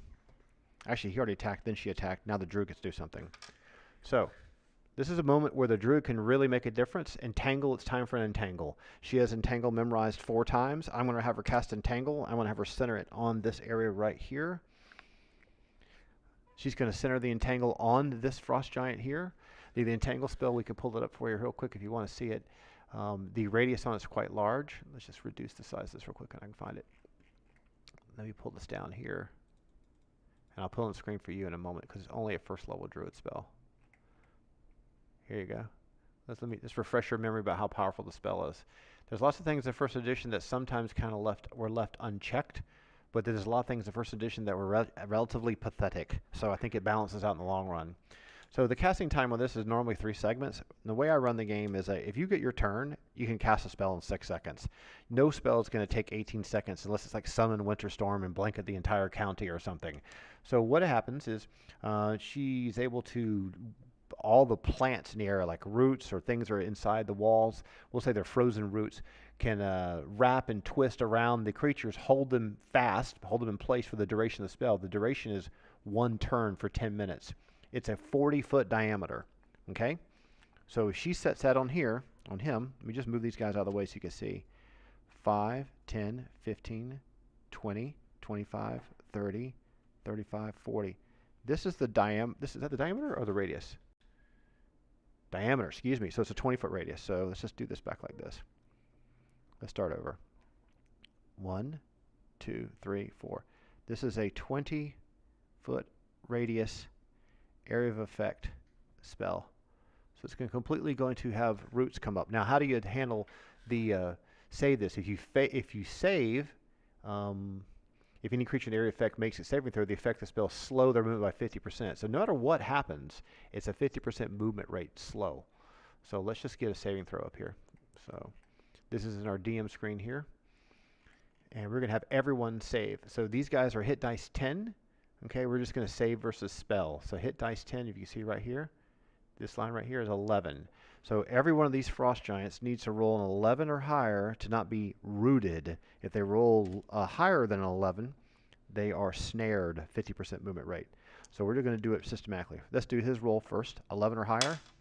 He's only slowed, so we're going to put that status effect on him. We're going to say this is slow. The next guy, 5, he's rooted. Next guy, a 20, he's only slowed. In fact, I'm going to have him only slowed by 25%. 25% slow, 50% slow. All right. So she did that move, put her back in position. The Winter Wolf here is blocking the passageway.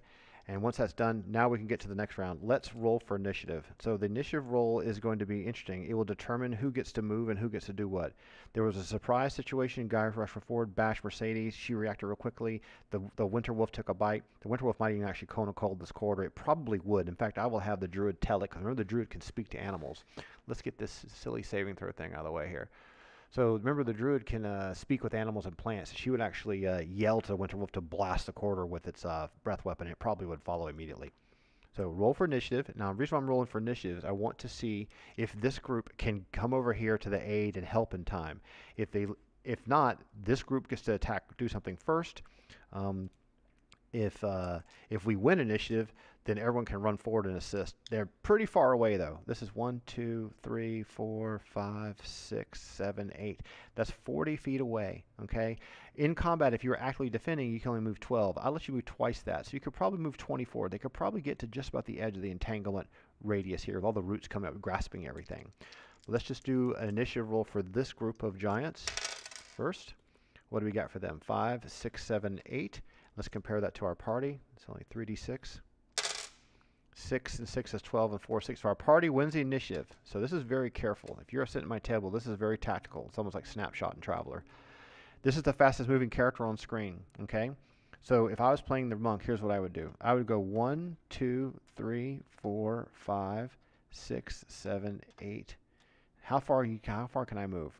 I'm not in combat. I have a 24 movement rate, which means I can move 24 feet in one segment while engaged in combat. I'm actually going to give you the chance to move an additional 12 feet, so 36 feet. So let's see, how far is 36 feet? 1, 2, 10, 1, 2, 20, 1, 2, 30, and let's have her go 1, 2 here. But she wouldn't want to be behind Mercedes. She would want to be behind a winter wolf because she can speak to animals. So I'm going to put Elephanici is going to zip up this way, join the side of her sister. Now, let's see the movement rates of everyone else. Xoleras is kind of out of position. He won't get there in time. Antola would see how wounded Mercedes is, so he can only move 12 feet, with 120 in one segment. It's the 10th of the round. But I'm going to give him a chance to move 20 feet. So 1, 2, 3, 4. So he can get to here by the boulder, because remember there's a big boulder in the way. Obscura is going to go 1, 2, 3, 4 to get a line of sight, so she can see right up the passageway. She can actually cast an illusion and start killing these guys while they're rooted. Vrenjar is going to immediately try to move up to here to help Mercedes. So I'm going to have him go and jump on top of the boulder and get ready to jump down and fight from there. So he's going to go 1, 2, 3, 4. Let's give him a quick little climb wall check. If he fails, it just means you got to use another segment to move. So this is a percentage check for him. It's called CW. 99% chance. Only on 100 fails. 48, no problem. So Vrenjar runs and jumps. Remember, he's almost 7.5 feet tall. On top of the boulder. Obscura's got a line of sight right through here to do an illusion. This guy is rooted. This guy's only slowed. Actually, let's double check the status effects again. This guy's slowed. What's Mercedes going to do? She casts a spell. She's low on health. She has 37 health left. I would actually, the Druid casts a spell. I've got Elephanici coming up. I've got Antola coming back. I would defensively retreat. Okay? So the defensive retreat, I'm going to give you to take 1, 2, 3, 4, 5. He can follow, but he can only follow at half movement rate. So you can take 1 step, 2 steps, but he's not in range to hit her. So I'm going to have him here. Now, he does that. He does an attack of opportunity from the wolf. So the winter wolf's going to attack. This guy here is rooted. This guy's going to try to get by his friend here. 1. So he can only move 2. So the winter wolf's going to attack this frost giant from the side. This is the guy that was damaged earlier. All right? So let's get our D20s back out. Let's get these out of the way. 9 or higher, excuse me. 6. The winter wolf takes a bite and misses. The Druid yells out for the winter wolf to blast the other ones with Cone of Cold, and I'm going to have Elephanici jump forward right next to here and attack him next. So this guy moves here. Elephanici is going to choke the passageway. I'm going to give him a chance to take a swing at Mercedes just as like kind of an attack of opportunity, but it wouldn't be the full 66 damage if he connects. No, you know what? That's not fair. Let's do it this way. Let's see if he can hit Mercedes. Either she's defensively retreating. I'll give her a +2 to armor class. So to hit AC 0, these guys need a 10. To hit AC -2, they need a 12. To hit AC -4, they need a 14. So he needs a 14 to hit her. Well, that's it. Right on the money. 66 damage. It won't kill her unless you hit max damage. Okay, she's at 37 health. This could be 36 roll. If all these are 6s, it's going to be very brutal. Okay, what do we got here? 3, 4, 7, 12. Plus a 5 is 12. Plus 5 is 17, 18, 19, 24 damage. Wow, that hurts. 37 minus 24. 3, 1, 13 health left. Just in range for the cleric to cast heal on her.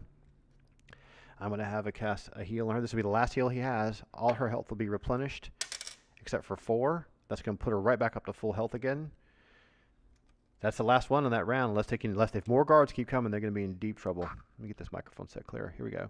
That puts her back to 128. 128. I'm also going to take her out of action for a round. So I'm actually going to do this. That heal spell takes a lot to have happen. She can't attack. She can't rush forward and start attacking again. Vrenjar's on top of this. The Druid is here just cast Entangle. The Druid can take an action against this guy. I'm going to have the Druid just actually use her round to tell this Winter Wolf to do a cone of cold up this area here. She understands the language. This is something interesting about the monk. The monk also can speak with animals and plants. So when you speak to the wolf, she hears what you're saying, and the monk's going to step around and try to hit him from behind. So let's do Eliphanesi's main hand offhand strike on that frost giant. You ready? Let's get her. She only needs to hit AC 0 as a 14. She only needs a 10 to hit him. Main hand offhand. She's going to do a flying kick in the back again. A 20, a natural 20. So this guy's stunned. It also has a chance to flat out kill him. Remember, it's a 7% chance to kill him. Oh, it's a 9. Oh, it's a 90. Okay, I was about to say, I thought it was a 9. Okay, so it doesn't flat out kill him, but it does stun him. The number of segments is 1d6. He's stunned for 6 seconds. So it's a nasty little stun, but this is double damage. Let's roll her damage numbers. So this is going to be the double damage one, okay? You add 1 to this. So what do you got for damage here? 2 and 1 is 3. Times 2 is 6. That's only 6 damage, not very impressive. The other hand completely missed. So let's take the damage off this guy down here. 60 minus 6 is only 54. That's not very impressive. The stun's good, though. You know, it's only a 6-second stun, staggers in the back, makes him take a step. The Winter Wolf's going to turn forward and do its cone of cold. There's a howling blast it can do with its breath. It's a 66 damage. Everyone on the screen gets to save versus breath weapon. So let's just pull this up again so you can see this. We do it legitimately.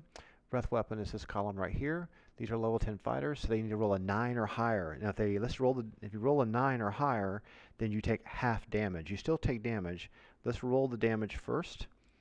Okay, this is 66 damage. Just roll the damage first. Antola, and then we'll determine whether people save or not. So 4 and 6 is 10. Plus 2 and 3 is 15. Plus 6 is 21. 22, 23. So you've got 23 damage base. And half damage, let's just say it's 11. Okay, that's the half damage. Now, the saving throws are only 11. Is it 11 or is it 9? It's a 9. Okay, so if they roll a 9 or higher, they save. Let's do the first guy. A 2, so he fails. So he takes 23 damage. This is the second guy. So 80 minus 23. If you take away 20, it would just be 60. Take 3 away from that, puts him down to 57. And let's see if this guy here saves. Remember, a 9 or higher. 17, he saves. He takes half damage. He is at 80, and he only takes 11. So that takes away 10 and 1. This puts him down to 69 health. So here's the current health number, 69, 54, and 57. I'll clear this mess off of here. All right, so we still got entanglement. Remember, he's also rooted, okay? This guy, number 2, is rooted. We can put the quarter on him so you can't move.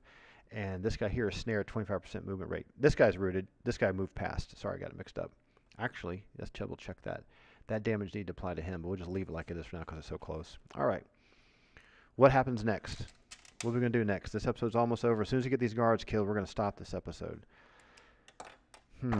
Mercede's just been healed. Xoleras is out of position. I'm going to have him move 1, 2, 3, 4. Vrenjar's up here. Mercedes recovering from the heal spell. Obscure gave an order. Eliphanesi did a stun.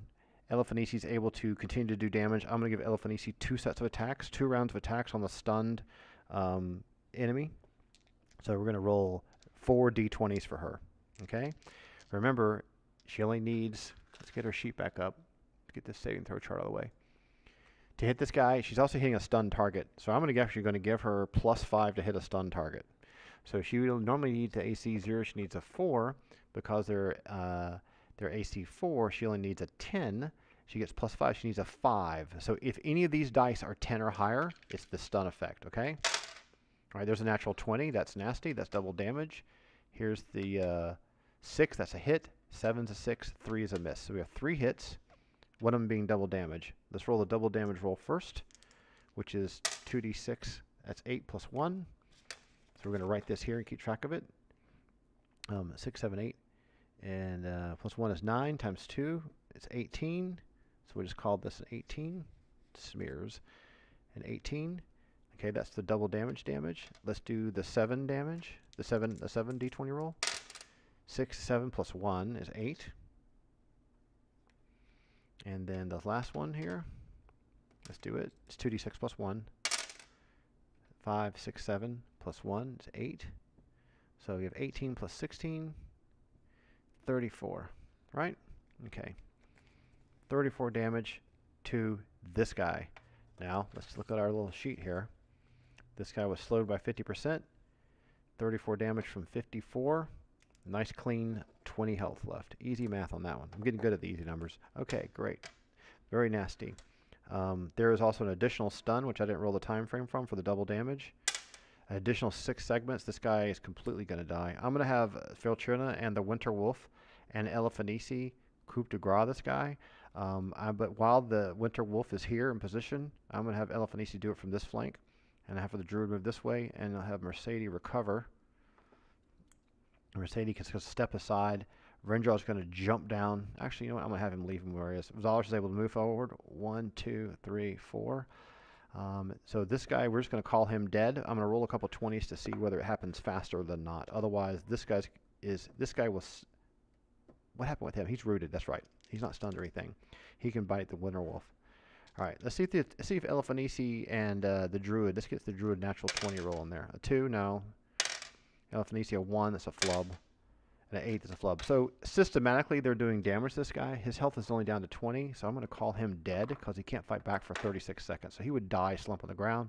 Mercedes recovered. She can take a step forward. The Winter Wolf just blew his breath weapon. This guy's close to him, so the Winter Wolf can get attacked by the Frost Giant that's right in front of him. He's rooted, okay? So Xoleras can move into here and attack. Elefanisi and the Druid are kind of opposition, and she can't do anything because Winter Wolf's taking up the passageway. So what does this guy need to hit him? So to hit AC 0, you pull this out right here. This guy's dead, actually. Guards being killed. This is number 2 at 57. We have 57, 69, number 2. Frost Giant Guards. Keep this stuff clear. Party health. Let's keep that over here. Where's our Winter Wolf sheet? Here we go. Winter Wolf. AC 5. So to hit AC 0, the Frost Giants only need a 10. To hit AC 5, they only need a 5. So let's see. Two-handed overhand swing against a Winter Wolf.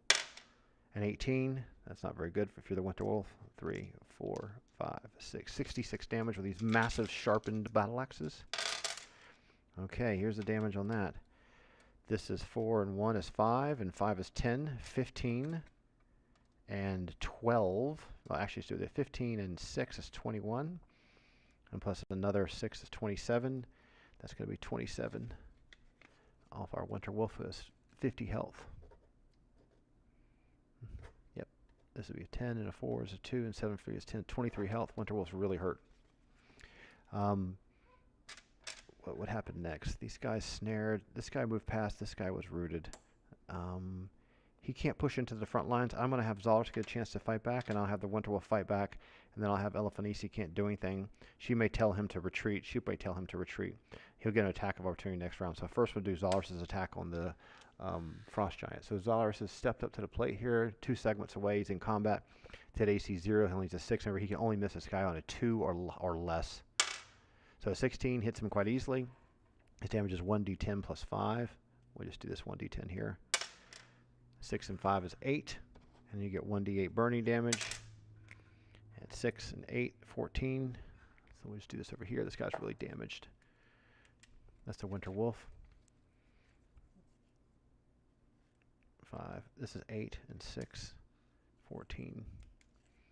Take 14 from this, puts him at 3. 43 health. That's not too bad. He's still strong. He's still doing good. Winter Wolf, disengaging, listening to the verbal commands. They're going to waste their attack to do verbal commands of Winter Wolf. I'm going to give the Frost Giant another attack of opportunity on the Winter Wolf. It could just flat out kill him. Remember to hit the Winter Wolf. It's AC 5. He only needs a 5 or higher to hit him. At 15, oh, that's not going to bode well for him. He's going to die. 66 damage on a Winter Wolf with 23 health left. This could be a turning point. 66 on a Winter Wolf. Oh my God. He's not going to live through this. There's no way he's going to live through this. Oh, there's some 1s. Okay, well, here we got here. 6 and 3 is 9. And 6 is 15. 16, 17, 18, 19, 20, 21 health. Wow, 2 health left. He's limping in terrible pain. So he's moved back out of range. The Druid will actually immediately try to heal him.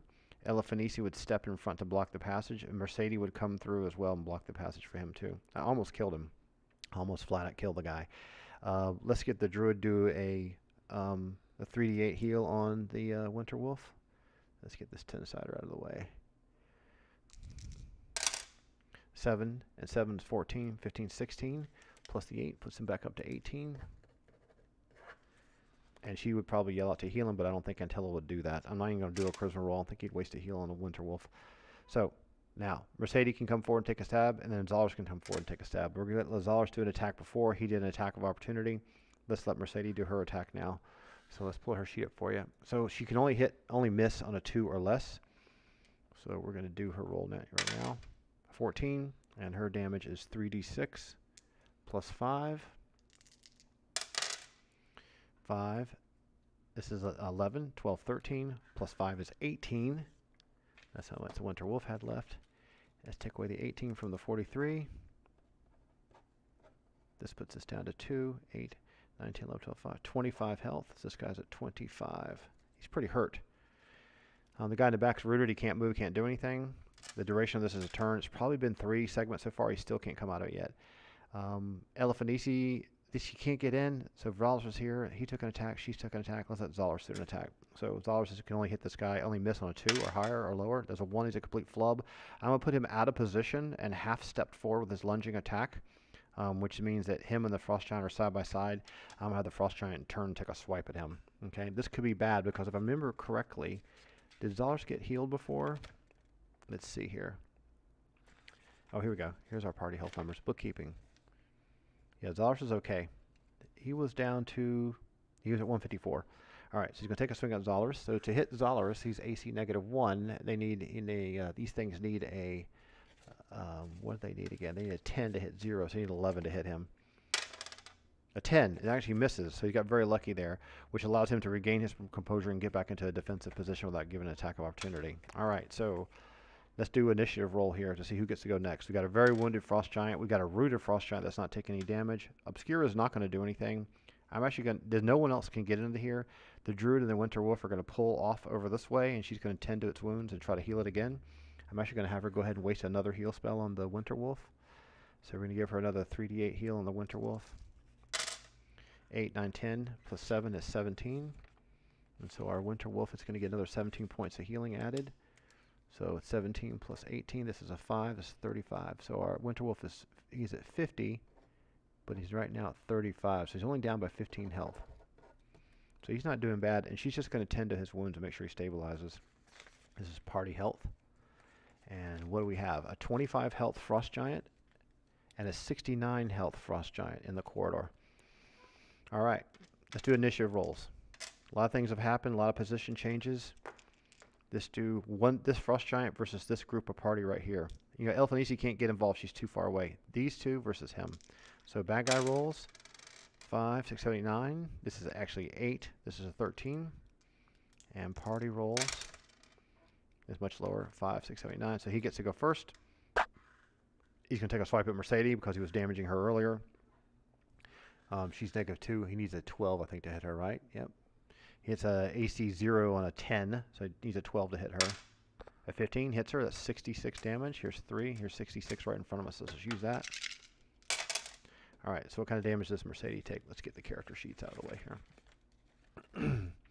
So 6 is 12, plus 1 is 13, plus 4 is 17, 18, 19, 20, 25 damage total. So we're just going to do this over here. 129. What did we say this was? Let's add it up again. 12, 13, 17, 25. 25 from 129. So 104. All right, great. We're going to put that on the sheet here for her. She's at 104. Need to have a piece here that just goes all the way out to the side. All right, so she's at 104. And this Frost Giant is down to 14 health. She will probably slaughter him in this one hit. The other guy is at 69. All right. Mercede gets a strike back, and so does Xoleras. Let's do Mercede first. She hits. Xoleras completely flubs again. I put him out of position. I'm going to have this guy do an attack of opportunity right now before anything else happens. A 4 that misses, though. It's too low. So Xoleras going to have to get back in position. It's happened twice now. This guy's onto his polearm attack. So you have to do a different attack. I'd make you as a player tell me you're doing a different type of attack, like an overhead glaive chop or something.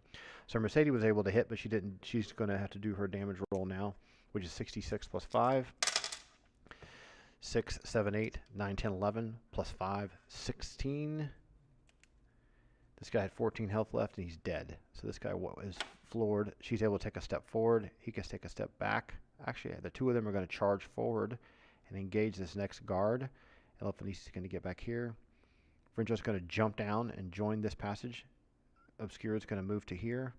Antola's going to move forward. The Druid's going to stay with this character here. So, brand new, undamaged, rooted in place Frost Giant. So rooted in place, what does it mean? You got roots grabbing your ankles and holding your legs and holding you in place. I'm going to actually make his armor class up by 2.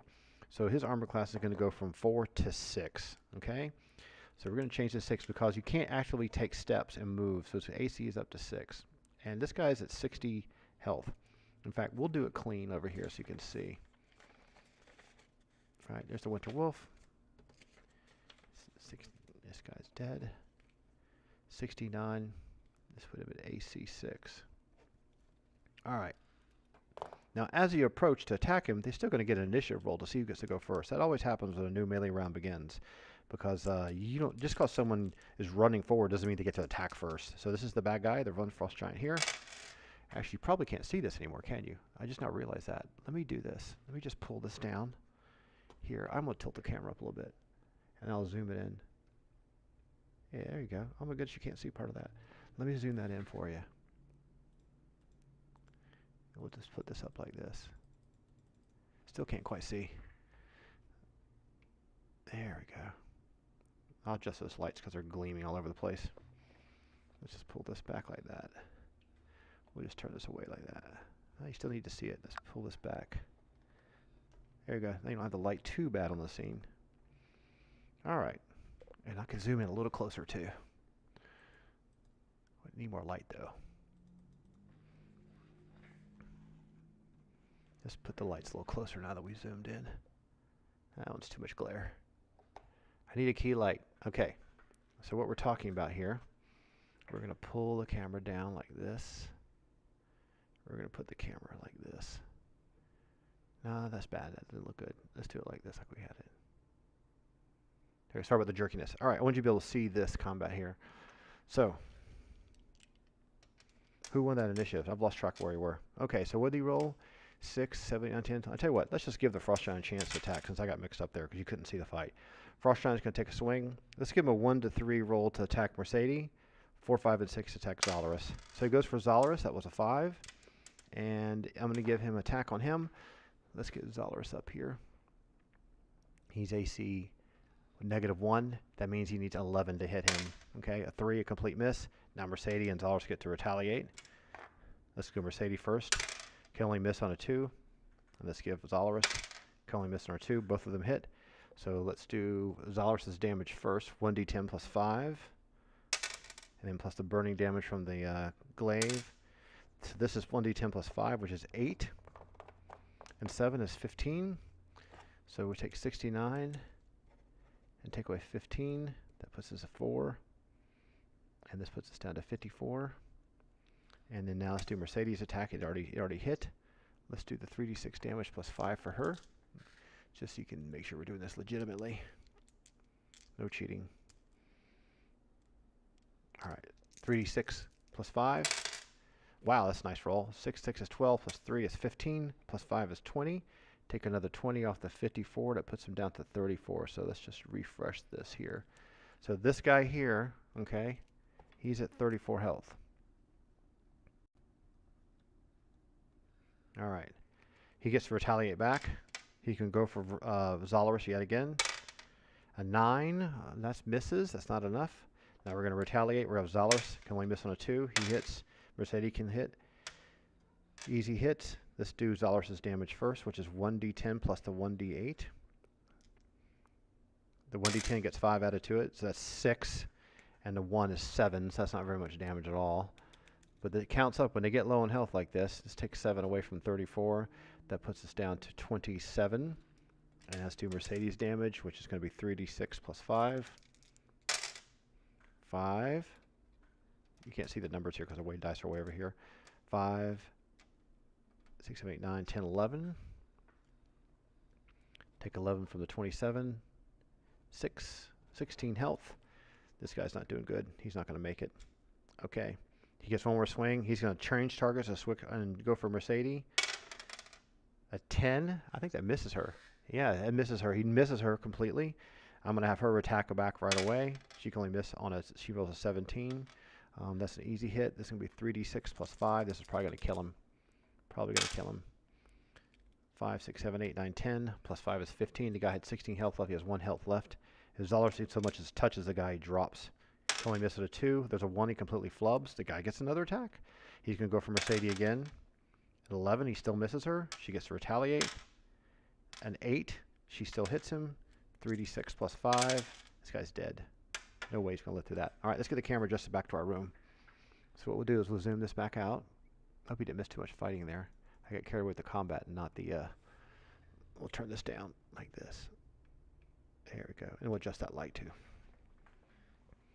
Get this key light turned down here. There we go. That's not so bad. And uncrooked this stuff. There we go. Okay, so that was Nasty Battle. Nasty Battle. We're going to wrap this episode up. We got a lot of hurt here going on. You know, we got 2 heals that got used. That's no more major heal spells left. You don't want to be running around in this level of dungeon. We made a lot of noise, and all that noise caused additional guards from the area and the level above to come down. Let me just show you that. If you're a dungeon master, this is something you should make sure you always don't lose track of. If you look on the right-hand side, all this combat took place in this room. This is the White Dragon room they were in last episode. There's a boulder here blocking. I know it's in this room, and what's in this room? It was already in this room. So there's no sound propagating down to here because the boulder, there's enough sound echoing up this passageway to alert the guards that were in this room, and they came running down the hallway. But there wasn't enough through the squeaky little small passageway to alert them. It's too far away. This is over 100 feet away. So in essence, there was reinforcements that came. Let's just click down to here. Wiped out the guards in this main room. The room where the white dragons were being fed leftover dead animals and things like that. So what we're going to do is we're going to move everyone back into the white dragon room. But what they're going to do is they're going to take this boulder and roll it back to close the door off. Okay. So let's get these guys off the screen. Let's get all these guys. We'll stack them up here. And let's move the whole party as a group to what I would call a camp location. Okay. And set up camp to recover spells and protect themselves because they're low on health. Not low on health, but low on spells. They got to get those heal spells back. And they've wiped out stuff in this area. They're going to leave the corpses there, which is one of their policies. We don't drag corpses around. So we're going to show you another room. Let's get this tape off of here. There you go. Whoops. Oh well, no big deal. Let's go back to our dragon room. All right, here we go. We'll put this up to here like this.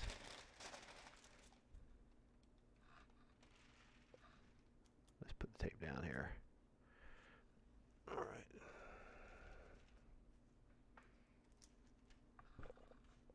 All right, let's put this back down. All right, so what's the plan? So once again, we're going to go, their party's going to move up to this upper area up here. Remember, they still have the Winter Wolf ally. They're going to post guards. This time the guards are going to be Eliphanisi over here, and Vrenjar's going to be over here. They're going to set up a campfire up on the upper platform. So we're going to set the campfire back where the other campfire was here to keep them warm because it's really cold. That way the smoke can go all up the sinkhole opening that's up here. Okay. And then these 2 guys can hide in shadows and watch the door. But what they're going to do is they're going to push that boulder almost all the way back, and then everyone slip in, and then get on the other side. And Vrenjar's going to try to use rope and tie the rope around the boulder and kind of pull the boulder this way. So what they're doing is they're kind of sealing themselves back in. But remember, the giants on the other side can just open the boulder anytime they want to. So you've got the other boulder door like this, but it's in a closed position. Another thing I think that we're going to do here is Vrenjar is going to set a rope to some rocks across this area here, lying on the ground. So if a giant comes running in the room, he's going to have a trip. So that's going to spike that into the ground with a hammer, and keep some kind of a notification. If you hear something coming, you'll hear it coming, you'll trip and fall here. So everyone else is going to, Antola's going to pray. The Druid's going to go here and get her spells back. Xoleras and Mercede are going to rest here with the campfire. Obscure's going to rest in this area as well. So that's going to end this episode today, and everyone's going to camp and heal up, get everything ready to go, and then we're going to move further into the complex. Now they're going to have a discussion. What I'm going to do is I'm going to allow the fans of the show to decide where they're going to go next. So take a look at the map here on the right-hand side. Here's the options. Option number 1, go down here and check this area out. It doesn't have any labeling on it. Notice how these other rooms have labelings on it. And you can probably tell from the labeling, this meant dragons, right? This looks like some of the same terminology in some of the other rooms they did. This says giants, okay? So if you look at the map, this said giants. Well, there was giants there. This goes up. Here's the options. Option number 1, okay, is go up. Option number 2 is go down. Option number 3 is push this boulder open and work your way into here, because you can tell the only way to get into this whole section here is to go through this boulder door. And once you get in here, you're going to have all kinds of ancillary passages that are going to feed more reinforcements. It's going to be a very nasty fight. That's why you get ready for it. So option 1, let's just do it up here. 1, 2, and 3. Option 1 is go north. Option 2 is go south. Option 3 is go west. All right. All right, hope you enjoyed the show. Leave a comment, like, subscribe, all that kind of fun stuff that people do on YouTube. And as usual, I try to post these episodes released on a lot of Facebook groups. I occasionally put stuff on Reddit as well. The best way for you to keep track of when the shows are happening is just to follow the Twitter. Follow my Twitch channel. That'll tell you immediately when the show goes live. I'm usually doing these on a weekend or in the evening, Central Standard Time. So hope you enjoyed this episode. Had a lot of fun. And as always, we do the experience at the end of the entire module, not along the way. They're making some progress, a lot of fighting, a little nasty close calls here for both Mercede and Xoleras. The heal spell from Antola made all the difference. And we hope to see you again next show. And take care. We'll talk to you real soon. Thanks for tuning in if you happen to watch it live.